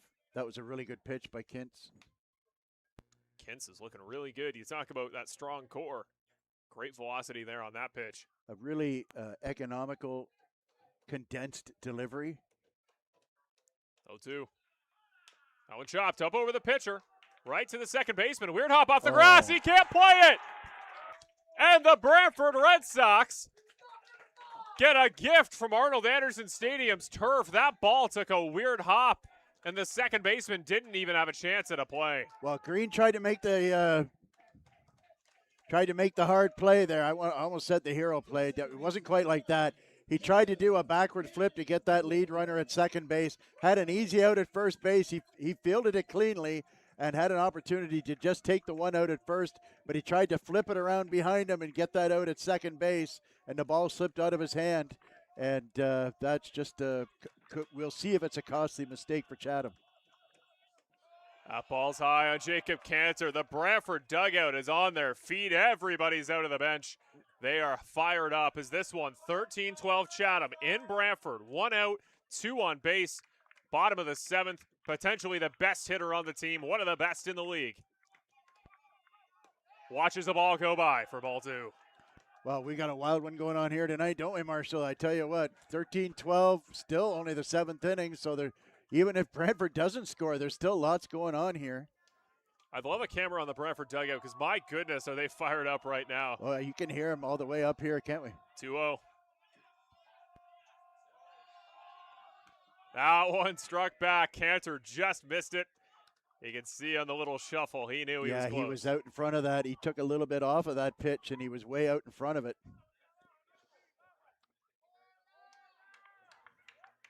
This is an interesting pitch here. I haven't seen a lot of Kintz, but he does have a good breaking ball, and I wonder if he's going to try and drop that front door breaking ball on the inside part of the plate. The problem is Cantor stands so close to the plate, he might get hit by it. That one off. Wild pitch. They advance. And the Red Sox, a sac fly, could now tie this ball game. That's a huge spot to throw a wild pitch. Well, now Kintz is in big trouble, too, because it's 3-1. Brody Black on deck. Man hit more homers than anybody on this team. You've got the meat of the Brantford order up in Black, Holick, and Ortega coming up. There you see the dugout. The energy is infectious. 3-1. And this is the kind of guy you want up here, too. He's aggressive. He's a team player, an energetic guy. That one struck. Passed! It's fair! One run around! Another one comes around. Here he goes! Bateman! He's in time! The Red Sox! Comeback, one-way comeback the other way. Brantford is back ahead at home. 14-13 lead the Red Sox. And Jacob Cantor. Nobody sits dead red as much as he does on 3 balls. He was going to swing every day of the week. Snuck it past Oda. And Chatham-Kent on the back foot once again. I tell you what, that was a scorcher. That had to have been 95-mile-an-hour exit velocity, and it got right at Oda's face, and he put his glove up in front of his face, and he couldn't do anything about it. It was by him so fast. Now you might see a stolen base. We might. We will. He goes. The throw. In time. Third of the day. Another swipe. My goodness. Gonna put himself in the most wanted list. His 3rd theft of the evening. Yeah, Kintz probably should have thrown over there. It looked pretty obvious to me that he was going to run there. Well, what a comeback for the Red Sox. Still only 1 out, bottom of the 7th. Here's the great bat of Brody Black. I say again, for your all-star consideration, Jacob Cantor, ladies and gentlemen. Here's the 1-0. This sounds like a Latino game down there. I tell you what. Kintz steals. Misses wide. Kintz had his spot on the first batter. He hasn't found it since. A lot of balls going wide on the righties. Yeah, I tell you what, I've umpired some games with Latino teams from all over. Oh, they're going to walk him now. And that's pretty brave, frankly, with this guy coming up, Holick. It doesn't get any better, Chatham. I'll tell well, you that. That's, you know what I mean? My It's a goodness. 2-out count. He doesn't want to make a mistake. They want to put the double play in order. But, you know, you're talking about a guy who was one of the best hitters in the league before he went off to a higher league last year. So I feel bad for Oda because that was just such an absolute laser beam right at his face by Cantor. Bang. That one struck way out to left. Way up high. Center fielder gets underneath it. Just barely short of the wall. Gurney makes the snag on the warning track. That one, if the launch angle was a couple degrees lower, that one's crushed. Yeah. And I mean just missed it. A quarter-inch lower on the bat, and that ball is over the big maple tree. A high fly out. But in case you think you're out of the woods, up comes last year's leading RBI guy. RBI leader, plenty of home runs. RBIs is what Christian Ortega does. So, by the way, what an arm out there. Yes. By Gurney on a one bounce. If there was any thought that Cantor was going to advance from second to third, that was quickly evaporated when he threw a. He's a hard guy to hold. He Here threw is a Ortega. seed in there, and Cantor doesn't need much of a window. First pitch in for a strike. Brantford has gone around the order in the best moment possible. What do you think going through Holden Craig's head right now? My goodness. I think it's the third time tonight that we've seen a bat around inning. Two for Brantford, one for Chatham. Am I right in saying that? Too far inside Ortega, like he's rocking a baby. Didn't even think about swinging at that one. One apiece. Got a bit of a rhythm going here in the Brantford. Well, like dugout. I said, I used to umpire some Latino teams, and this is how they were. They do it for 9 innings straight, man. This is so much fun. Plenty what of an players atmosphere from DR here. bringing the energy there. That one's wide, too. They're just playing with Dylan Kintz here at this point. Christian Ortega is one of the most popular guys in that locker room. If he can get a hit here, the top's going to come off that dugout. There you see Black on first. 2-1, 2 outs. Big spot for Kintz. Struck. Foul. Another hard hit ball by a righty. My goodness. Yeah, that was a classic inside off-speed pitch that just gets yanked. That's about the only place he could have hit that pitch. But just to give a little reminder to the pitcher that if you make that mistake a couple inches out, that's what's going to happen. I'm going to give it a ride. So big pitch here at 2-2. All twos on the scoreboard. Kintz the pitcher. Runner on first and second. Here's Ortega. That one is foul. Tipped in a very unusual manner. Yeah, just a little check swing foul there. I'm not sure if that was a strike or not. It probably was not, but too close to take, as the old saying goes. Goes without saying, very deep is the outfield. Yeah, with this fella up, especially in left, he's no more than 6 steps from the home run fence. If he can hook one past Oda again, Cantor may score. We'll see what he does here, 2-2. That one in play, but it's right at the second baseman, Green. Great snag on the hop. He'll retire this side, but the Red Sox back in front through 7 innings. I don't even know what to say about this ball game, Brian. You truly aren't going to know what's over until the final out of this ball game. CBL fans, are you not entertained? My goodness. Momentum is a beautiful thing, isn't it? Brantford had it all for 2 innings, and then Chatham had it all for 4 innings, and then now Brantford has it all. And think back to bases loaded, nobody out, and Anthony Porcelato on the ropes. And we were critical of the management of not changing the pitcher at the time to face Morrison. Got the ground ball, got the out at the plate, got the fly ball out of Barrett for the sac fly to score the 1 run, then a walk, and then the strikeout. That's when they brought in Craig to strike out the last guy, who was, I believe it was Johnson. That's right. And bases loaded, nobody out, and they only got 1 run, and that is a big part of the reason why the Brantford Red Sox have the converted touchdown versus the non-converted touchdown. So are you not entertained, CBL fans? We've got a good old-fashioned barn burner here for you tonight. Barn burner for the Barnstormers, only fitting. We thank all of those fans watching out there in Chatham-Kent here today. We always love anybody who's going to support their baseball team, whether they're here in the home squad in Brantford or the team visiting us on the road.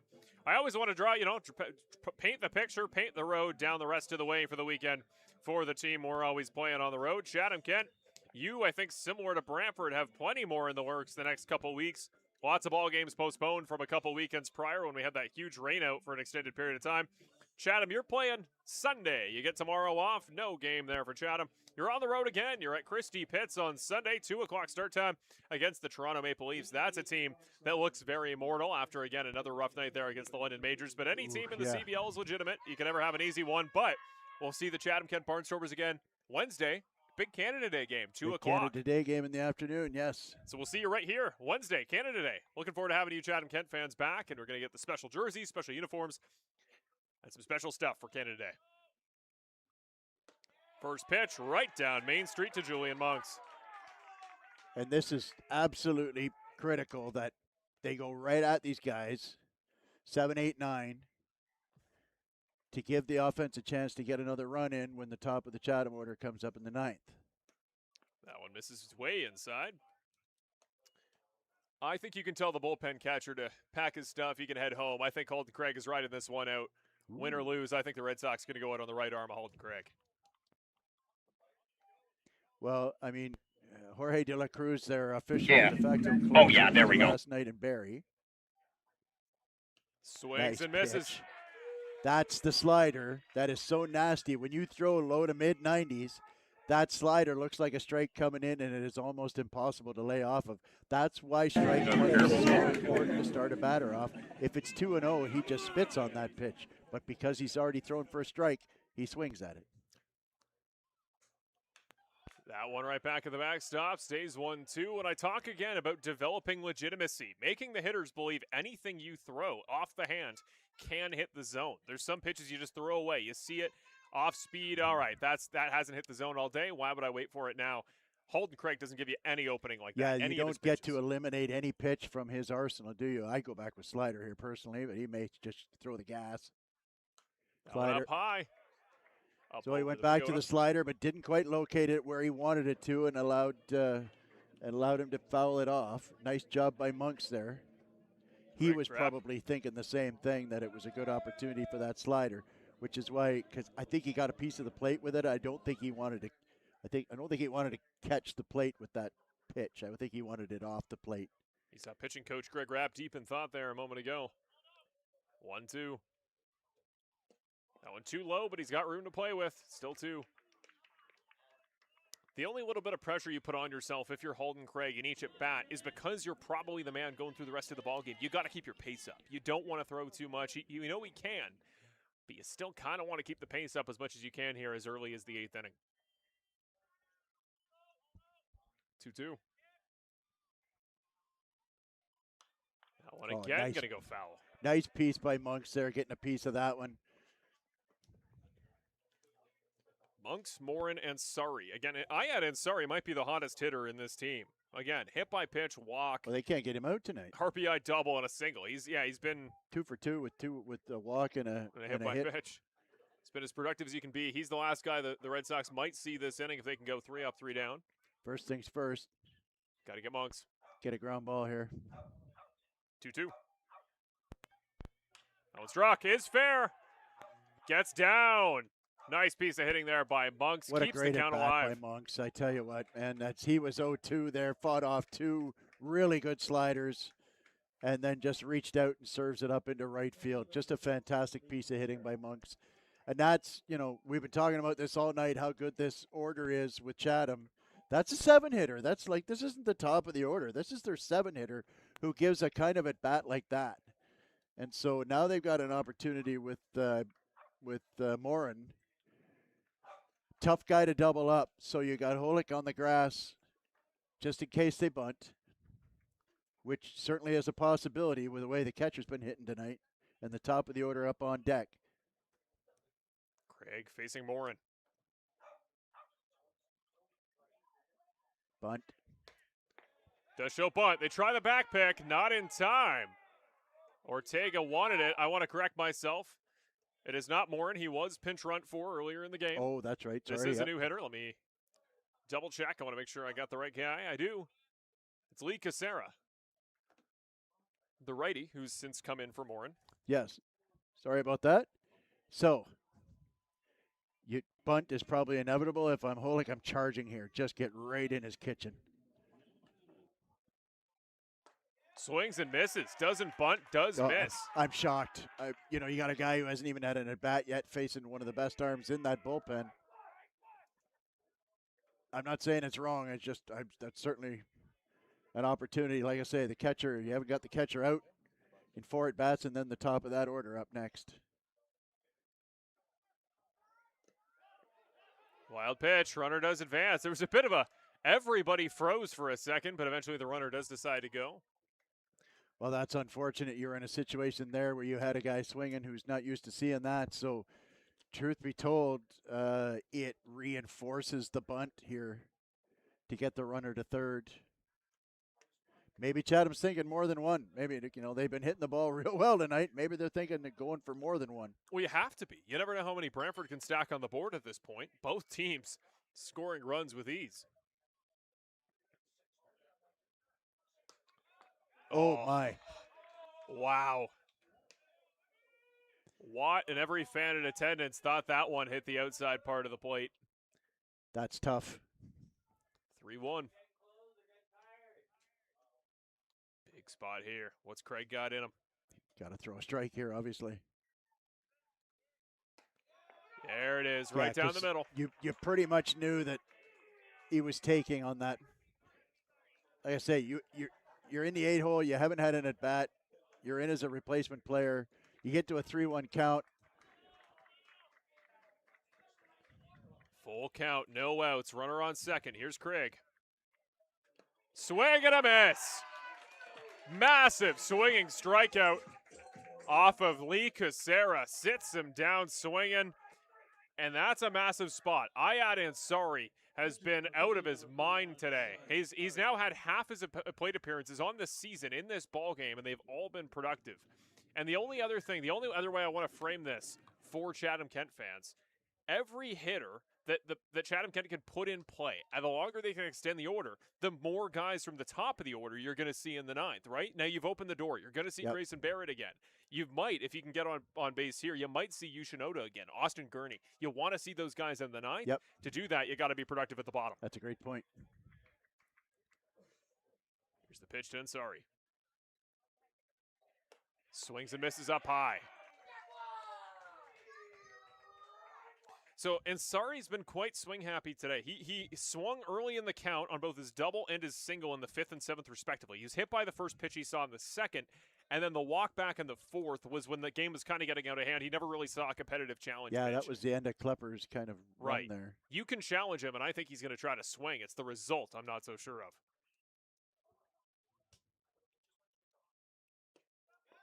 He gives it to him. What a great spot there. That's a great spot there by Craig. A lot of pressure on every pitch on the home plate umpire here at this point. You got a 1-run ball game. These teams have been battling all night long, and you're going to hear about every close pitch from here on in. You can count on that. That's kind of the thankless part of the umpire's job, is you're definitely going to hear it from one side or the other on every close pitch. Misses wide, wild pitch. Runner goes to third. If you're Craig, you hope it doesn't matter. You hope you can decide it with your arm and your arm only, but Thomas Green is the next guy on deck. So, well, now you need the strikeout. The infield's in now. Tying run on third. I like this. I like the slider here. I don't like it thrown for a strike. If you can locate it well enough to throw a strike-to-ball slider to get it outside. Remember that first wave by the last hitter? That'll get a strikeout here. That one up. It's tracking back. Everybody trying to play it. Just barely over the dugout fencing. Cassidy Watt wanted that one bad. He was ready to climb the fence for that one. If you told him if he can scramble up that high fencing in 5 seconds, he can record it out on defense, he'd probably do it. Now's the time for that outside slider. You need a strikeout here. And if it goes 2-2, that's fine. You can bust him in with a fastball up. But I really like a slider outside here. Still one out. Runners now on third for Chatham. Craig. He's set. He deals. Oh, he Way missed. up high. That's a shame. That was the pitch, but he missed with it. Didn't get on top, kind of overthrew it a little bit. And so that's actually the good news when you miss. If you don't get on top of a slider, it doesn't slide, so to speak. And if you miss it in the zone, it's called a hanger. So now you can go back fastball if you want. There was the fastball. Just catching up to it, and sorry, sends that one foul over us again. So generally speaking, the further into an at-bat that a batter gets, the better off he is because he'll have seen just about everything you're throwing. If there's a pitch you haven't thrown to him, now's the time to use it. I know he's been working on that changeup. He doesn't throw it very often, but if you take something off it here, maybe you get him on his front foot, get soft contact, get a ground ball, you'll make a play at the plate. 2-2. Trust your stuff, throw a strike. Strike, he threw. Swing and miss for Ansari. His first plate appearance of the day. He hasn't found success. I want to give credit to Ian Ansari as Thomas Green comes up with 2 outs because backup catcher, you're playing, again, your 6th, 7th, 8th, 9th, and 10th appearances of the season, and you go again, 2 for 3, hit by pitch, a walk, and an RBI as the 9-spot catcher. What a day he had. Yeah, that's what we were talking about earlier, and the fact that this isn't your 2 or your 3 or your 4 hitter. This guy's hitting out of the 9 hole. And the same thing with Johnson, the 6 hitter. Monk's in the 7 hole. He's the one out there, third base. You got to play somebody in the 7, 8, 9 for a hot offense. It's like there's not much of a break in this lineup. Speaking of not a break, Thomas Green looks at the first strike. Green didn't like the call, but like I said earlier, you're going to hear about it one way or the other. Whether he called that a ball or a strike, he was going to hear about it.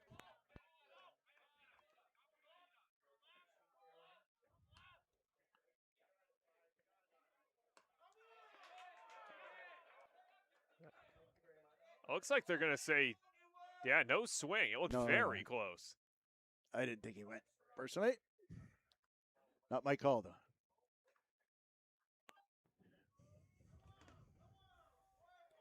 Location's going to be everything here. Green is going to hammer a mistake, most likely. That you're not going to really intimidate him with velo. So if you're going to throw him a fastball, get it in and don't let him extend the arms. Right there. Gets him on the inside. 1-2 now the count to Thomas Green. So now Green's upset because he felt like they got a borderline outside pitch and now they got a borderline inside pitch. And you can see he's still upset about that. And probably what he's saying is you can't give him both sides of the plate. But at the end of the day, he didn't, So I still favor the fastball in, although I wouldn't be surprised if they went slider out here. Crowd's loud, benches are loud. 1-2, 2 outs. Craig to Green. Bang! Got him right down the middle. 3 swinging strikeouts. And this crowd loves that man wearing 24. Well, from the moment this kid showed up, they were excited about him. I remember talking to pitching coach Greg Rapp about it, and he said, this guy's going to be a real asset for us. And he's absolutely right. He is the perfect setup guy. You know, ordinarily you would have Jorge De La Cruz ready to throw in the 9th inning, but at the end of the day, though, you've got Cruz and Sunday to throw again. You got a day off. I don't think they've thrown Jorge back-to-back days. I don't see him throwing in this game, though. Well, for the final time, we're going to take a quick look at the CBL All-Star Game in the weekend coming up in a few weeks and a quick 60-second break. Don't go anywhere. We are ready to go for the bottom of the 8th as the Red Sox look to finish this one off at home. We'll see you in a minute. Get ready, Chatham-Kent. For the first time ever in the new Canadian Baseball League era, the 2026 All-Star Showdown is landing at Fergie Jenkins Field on the July 11th and 12th weekend. The league's top talent, all in one place. Watch the full slate of skills competitions, including the popular Home Run Derby on Saturday, and on Sunday, the ultimate 2026 CBL All-Star Game featuring your favorite players for a mid-season showdown. Chatham-Kent, it's our time. The All-Star Weekend of the new CBL era. It's history in the making.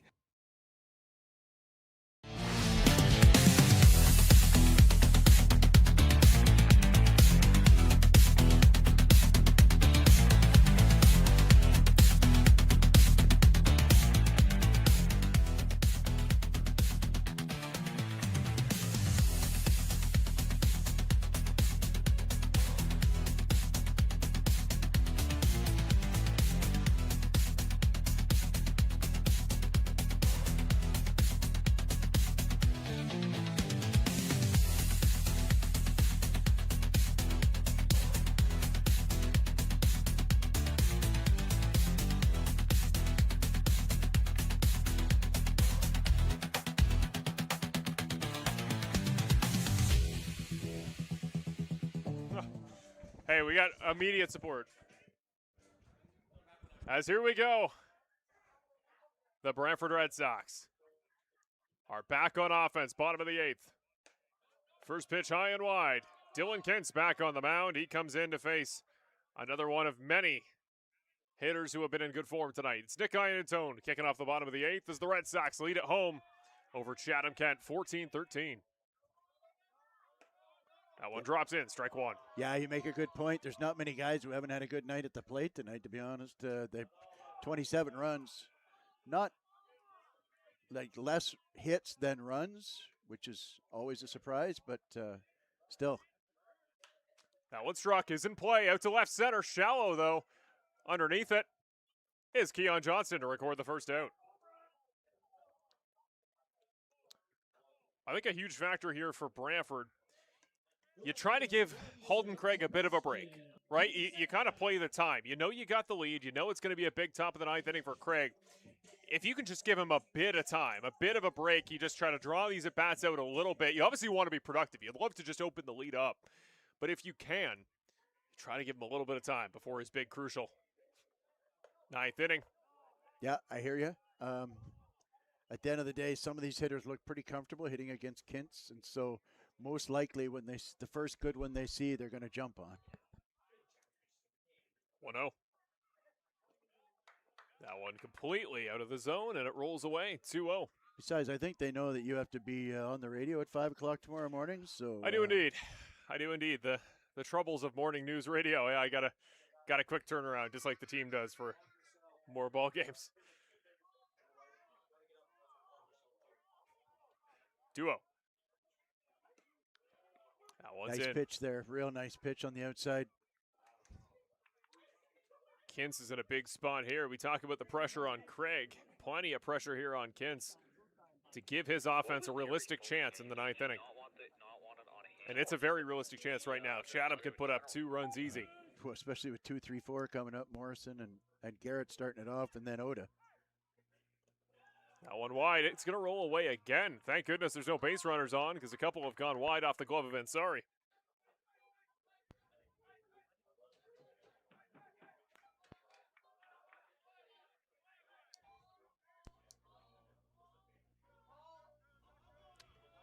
So here is Christian Kazemka. Holgren on deck. That one up and foul. Oh, boy, he wanted that one. He did. Full count. 3-2, 1 out. I talk about trying to draw this inning out. Give Craig as long of a rest as you can muster. Full count. If this goes the way of a walk, this is a huge spot with Holgren, the next man up.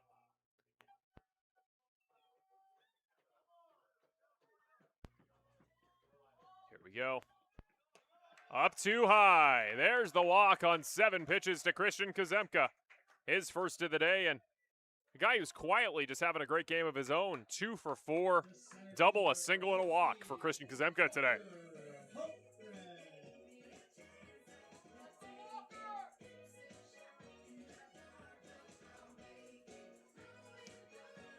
So here's the lefty now, Walker Holmgren. Again, 1 week removed from that big game-winning right field homer. Just a week ago. He now looks at one man on first. 1 out. First pitch right down the middle. I think Holmgren's frustrated he let that one go by.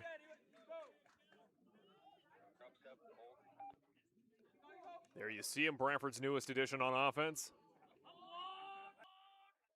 Swings and misses. Couldn't quite barrel that one up. I think he was worried he caught in. Sorry, it doesn't look like he did. 0-2. Kintz has done a really good job here, settling it down, getting back in his rhythm. And you talk about it, the smaller frame, he's got great velocity. He's had a couple fastballs get missed by very capable hitters. That one struck out to center. Should be playable for Gurney. He does make the catch. And the throw back in time. He'll hold the runner on first. Gurney's really impressed me tonight. I knew he was a good center fielder. I've watched him play before, but he's having a particularly good game tonight. He's making the easy stay easy. He's making the difficult look easy. Covers, seems like, what's that old line? 2/3 of the world is covered by water. The other third seems to be covered by Gurney. That's right. One of the best lines in all of baseball. He's really impressed me tonight.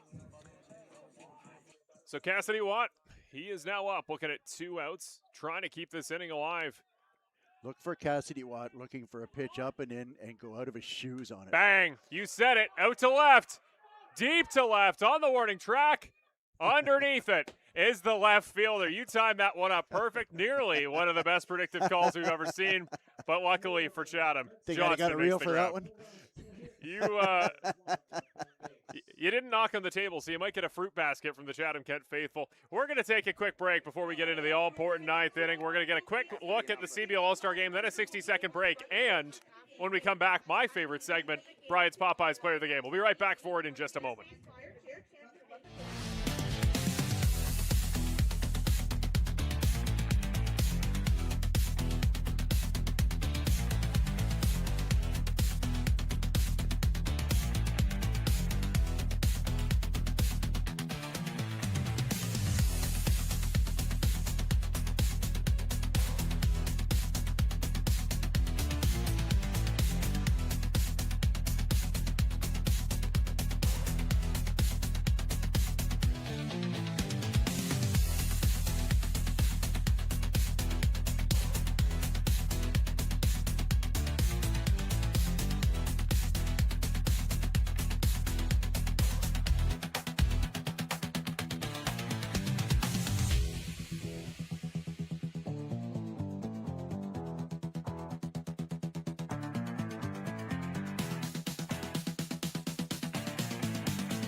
And welcome back to Brantford Red Sox baseball on CBL YouTube, CBL TV, and Rogers TV Game of the Week. Marshall Crocker joined alongside Brian Hawley, getting ready for the all-important top of the 9th as the Brantford Red Sox lead the Chatham-Kent Barnstormers in what has been an offensive game for the ages.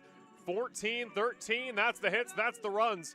The Red Sox leading an offensive masterclass for both sides here at home. And some of the pitchers here down the stretch have kept this game from getting even more out of hand on offense. One of them has been Halden Craig. The other's been Aiden Ryan.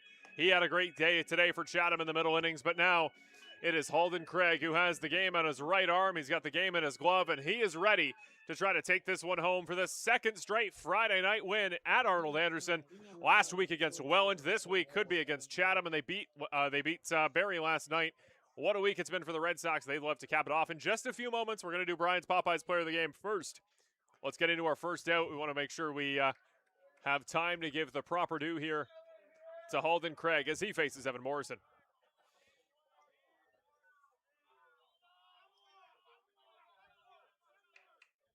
First pitch. Low and wide, ball 1. This is cool, man. Best on best here. Yeah. Fantastic pitcher against 3 fantastic hitters. I mean, we're 3 outs away from it, but there's never been a longer path to 3 outs with these guys coming up. 1-0.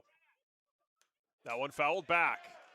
Couldn't catch up. That seems to be how they are really pitching Evan Morrison. They're really busting him in a lot tonight.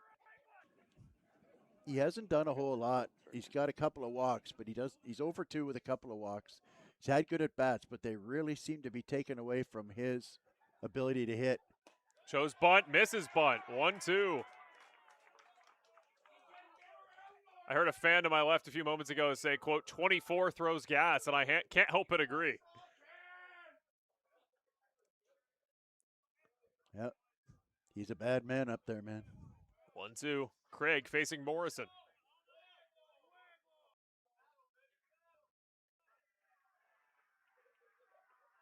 Now one fouled back, keeps it alive, and that's at this point what Morrison wants to do, if nothing else. Try to put the ball in play, try to put it in front of you.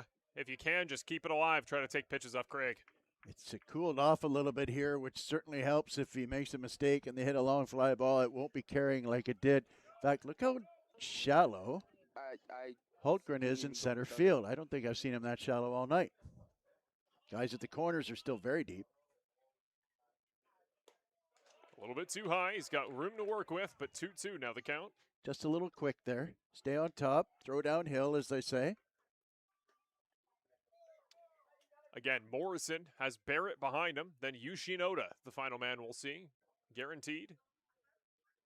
The Red Sox hope not any further down the lineup than him.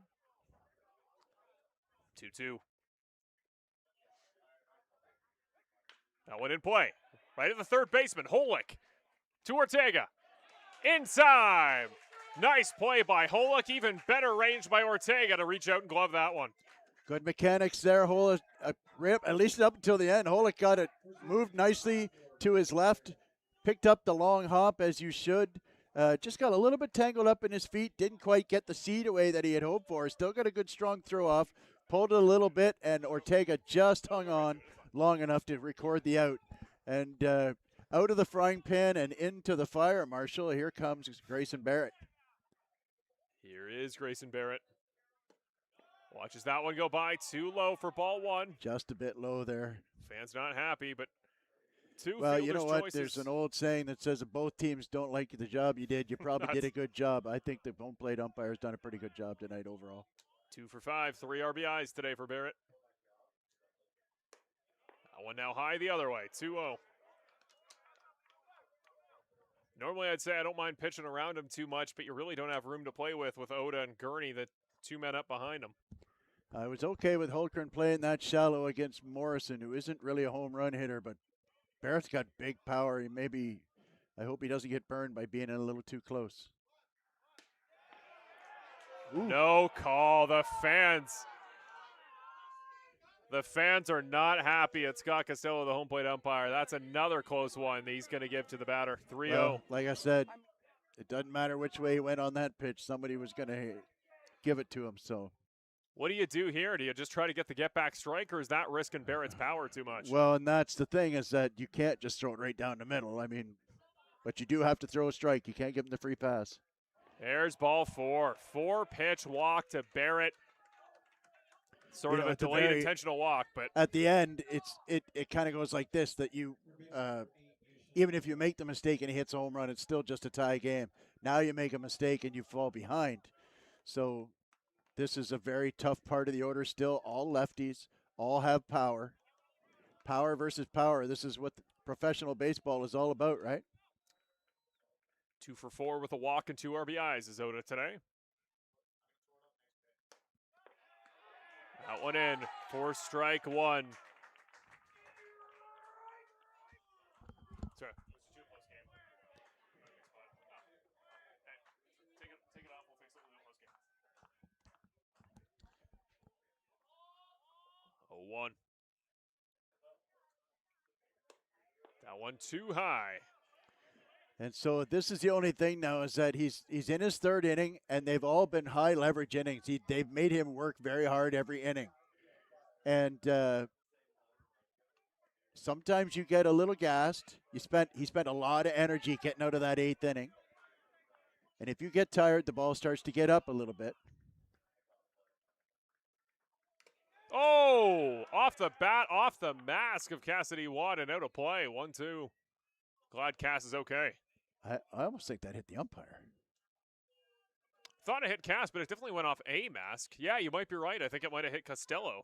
I think Watt was checking on him. Nobody showed discomfort. Luckily, everybody's okay. Still, Everybody's okay, yep. 1-2, big spot. Oda here, Barrett on first. 1 out. Chatham trying to stay alive. Location, location, location. Bust him in and up, but it cannot be a strike here.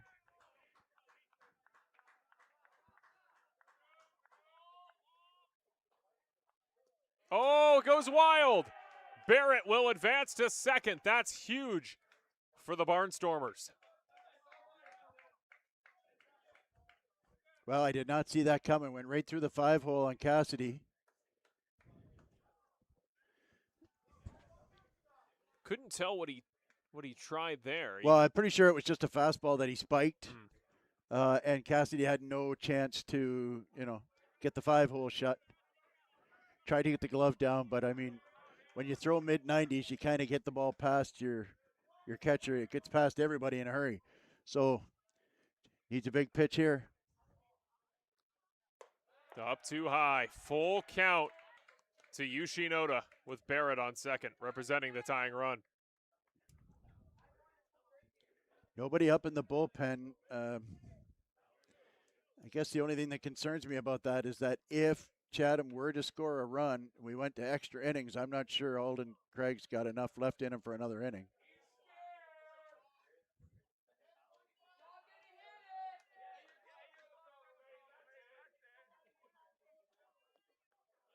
So full count again. Tough spot here. Still got to get it inside, throw strike. He deals. Don't let him extend. Oh, he gets a piece and sends it back. That's a huge moment for Oda. He looked for a second like he had him dead to rights. Oda really had to chase to catch up with that pitch. Just gets it off the end of the bat. He looks like he's got enough velo to handle Oda as long as he doesn't get one out into the big bad area, because Oda can still hit one the other way out of here. It was pretty good until, like, keep busting him in. 12-1. The pitcher, the batter, here it is. Up. Just That's too barely high. That was a cutter. That wasn't the fastball. So 2 long at-bats and 2 well-earned walks. Probably a good time for Greg Rapp to go out and have a little chat. Just get him breathing, get it calmed down. You called it. There he comes. There you see Yushin Oda. What a day he's had for himself. 2 walks, like I said, 2 hits, both singles, one of them with 2 RBIs on the end of it. And here is the first visit with Halton Craig. So the rest of the way, it's Gurney, then Keon Johnston, who's cooled off.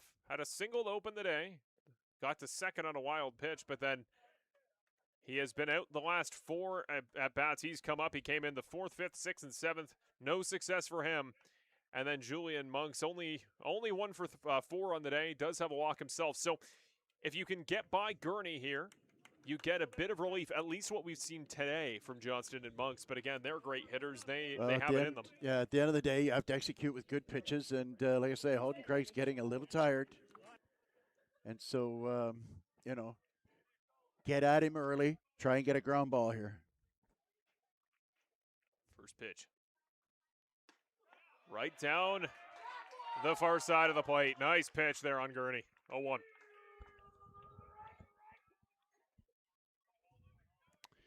Well, I'm kind of torn here. I want to see him go hard on the outside part of the plate, but Bateman is holding that runner close, as he should be. And if he goes the other way, it might sneak through on him.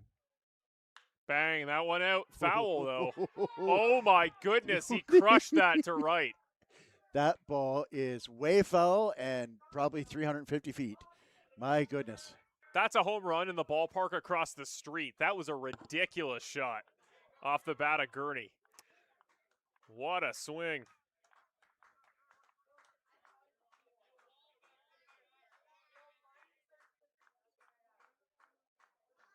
Oh, 2.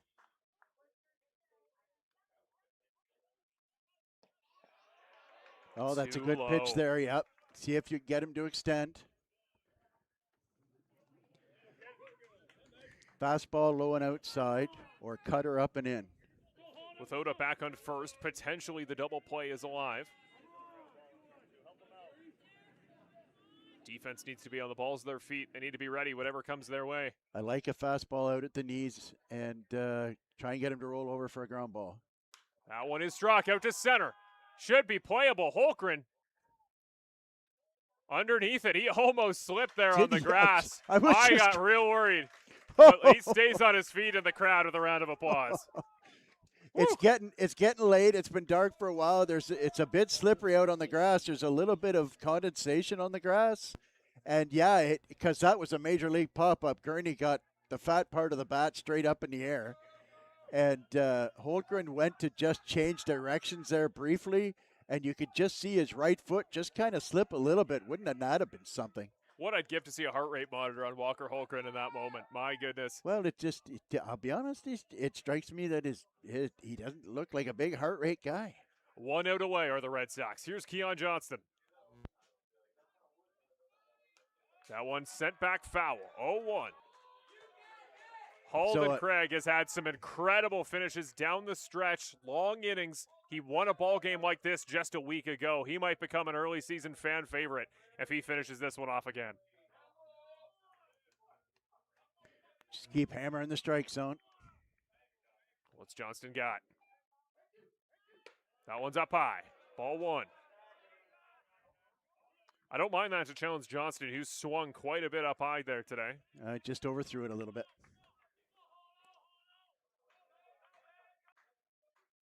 Johnston was hitting 195 coming into today. This could be a big signature moment for him on the road if he hits a big shot. He's got 3 homers on the year.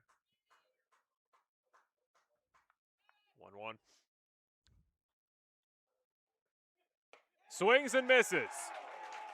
1 strikeout away is Halden Craig from potentially getting out of this marathon of a game we've seen here at Arnold Anderson. So now, same thing. Climb the ladder. You got him on the fastball above this belt. Go up, up, up.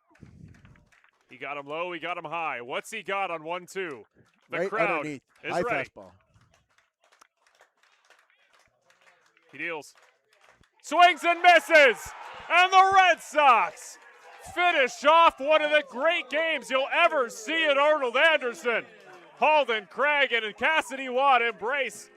And what was an awesome performance from both on defense. Take a bow. Brantford Red Sox. That one was never easy for a moment. It looked like it might be early. Brian, what a ball game we just saw. What a wild one that one was. I mean, the middle part of that game seemed like it was 2 hours to play 3 innings in the middle, but once we got down to some base, once it got to about 13-11, suddenly the pitchers started to execute. The defense got better. Couple of nice hits. But the big inning still for me was the 7th when it was bases loaded, nobody out, top of the order up for Chatham, and Porcelato stuck with it. They stuck with Porcelato, got the ground ball to second base, got the first out, got the fly ball out to right field for the sac fly, then brought in Halden Craig to get the strikeout to get out of the inning and only 1 run, and that is the difference in the game. They had the big play out to third base. That scorcher by Jacob Cantor that had to have 100-mile-an-hour exit velocity on it just ate up Oda. My goodness, that was just a line drive right at him, but that was an unbelievably hard hit ball. That's as hard a hit ball as I've seen all year long, and just a fantastically entertaining game. I'm not sure statistically, or I'm not sure it's the kind of game either manager wants to play every night, but I tell you what, the crowd was entertained, and what the heck, it's a 1-run ball game at the end. It is indeed. The Red Sox finish it off. The Chatham-Kent Barnstormers will take the 14-13 losses across the league. London finishes off Toronto 17-1. Good news for Chatham if you like the look of that Toronto team tonight. You play them in their park at Christie Pitts on Sunday, so Chatham fans, you get a day off there tomorrow as Jacob Cantor gets showered with the Gatorade. That is going to be your next ball game. We'll talk about our next game for the Red Sox. First, Brian, we got so wrapped up in the 9th inning. Jacob Cantor is the infield game day player of the game. Just got the Gatorade shower a moment ago. Who is your Popeyes player of the game? Popeyes player of the game is Jacob Cantor. 2 for 3, 2 hit by pitches, 3 stolen bases, 2 RBIs, rock solid defense, turned a double play, got the play at the plate. Just an all-around great game from the top of the order. Honorable mention it seems strange that guy throws 3 innings, shutout, and doesn't get player of the game. But honorable mention to Halden Craig, the winning pitcher tonight. If not for Jacob Cantor having such a good catalyst kind of a night, but that hit, like I just described, down to third base to Oda, that is a top-flight professional ball player down there at third base, and he hit it so hard he ate it right up. So clutch hitting, good base running, fantastic defense, and a lot of energy at the top of the – we kind of knew he was going to hit the ball hard. We didn't know what was going to happen, but we knew he would hit it hard, and he did. And just another great game from Jacob Cantor. And another great game of Red Sox baseball. What a day. Well, I tell you what, we're having fun here. It's such a – like I said, it was a long game, about 3.5 hours, but what the heck, man, if it's an entertaining game, that's the nice thing about baseball. There's no clock, man. Well, with that, we now move into a tie to the Brantford Red Sox and Chatham-Kent Barnstormers. Chatham drops to 7-12. Brantford moves to 6-11. These two teams are now tied for the 6th seed in the CBL. Neither still in playoff contention, and Hamilton, let me double check. I actually didn't see the final score of that game. 5-4 Hamilton. Yep, they do finish it off. So a big win for Hamilton. They move back. The top teams above the playoff line is now 4 games ahead of the teams below. So a bit of a gap, bit of a ladder to climb for any teams below the playoff line, hoping to make it back. But what a day of Brantford baseball. We have the pleasure of saying goodbye to you here before we head out. It's been so much fun. You talked about it, and I kind of spoke earlier to the legitimacy of any given day, any given game. Brantford can make a contest of it. They can really get active, and there's no team in the league that this team thinks they can't beat. Today proved it. They got down. They got in a position that we saw plenty of times 2025. Great start. You give it up in the middle innings, and Brantford can never find their way back.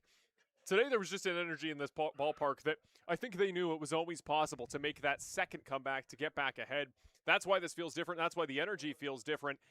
And it's just been such a pleasure. Brian, I think we're in the best run of form. Unfortunately, we're not going to see you on Sunday. We're going to be without my color commentator. But are you going to be back for Canada Day when we play this very team again? I think so, yeah. That's so. There's a lot going on family-wise. I've got a grandbaby with a birthday party on Sunday. So, unfortunately, I don't get to come here and play. I got to go home and be a grown-up and, spoil my granddaughter. So, at the end of the day, though, I will be one eye on her and the other eye probably on my phone while I watch that all-important game against Guelph. I'm sorry to miss that. There's also a couple of 3 guys on that team that are guys that are close to me, too. I love some guys on that team. Of course, Dino Ramel.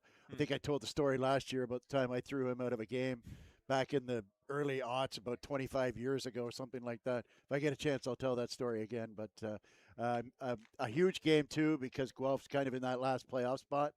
And so if you want to, that old saying, if you want to be the man, you got to beat the man. If you want to make the playoffs, you got to beat playoff teams. You do indeed. Brian, it's been a pleasure. Thank you as always for joining me. The Thanks, best man. in the business there on Keller alongside me today. I've been Marshall Crocker. I want to thank one more time all of our awesome crew here that makes it possible, the Brantford Red Sox broadcast.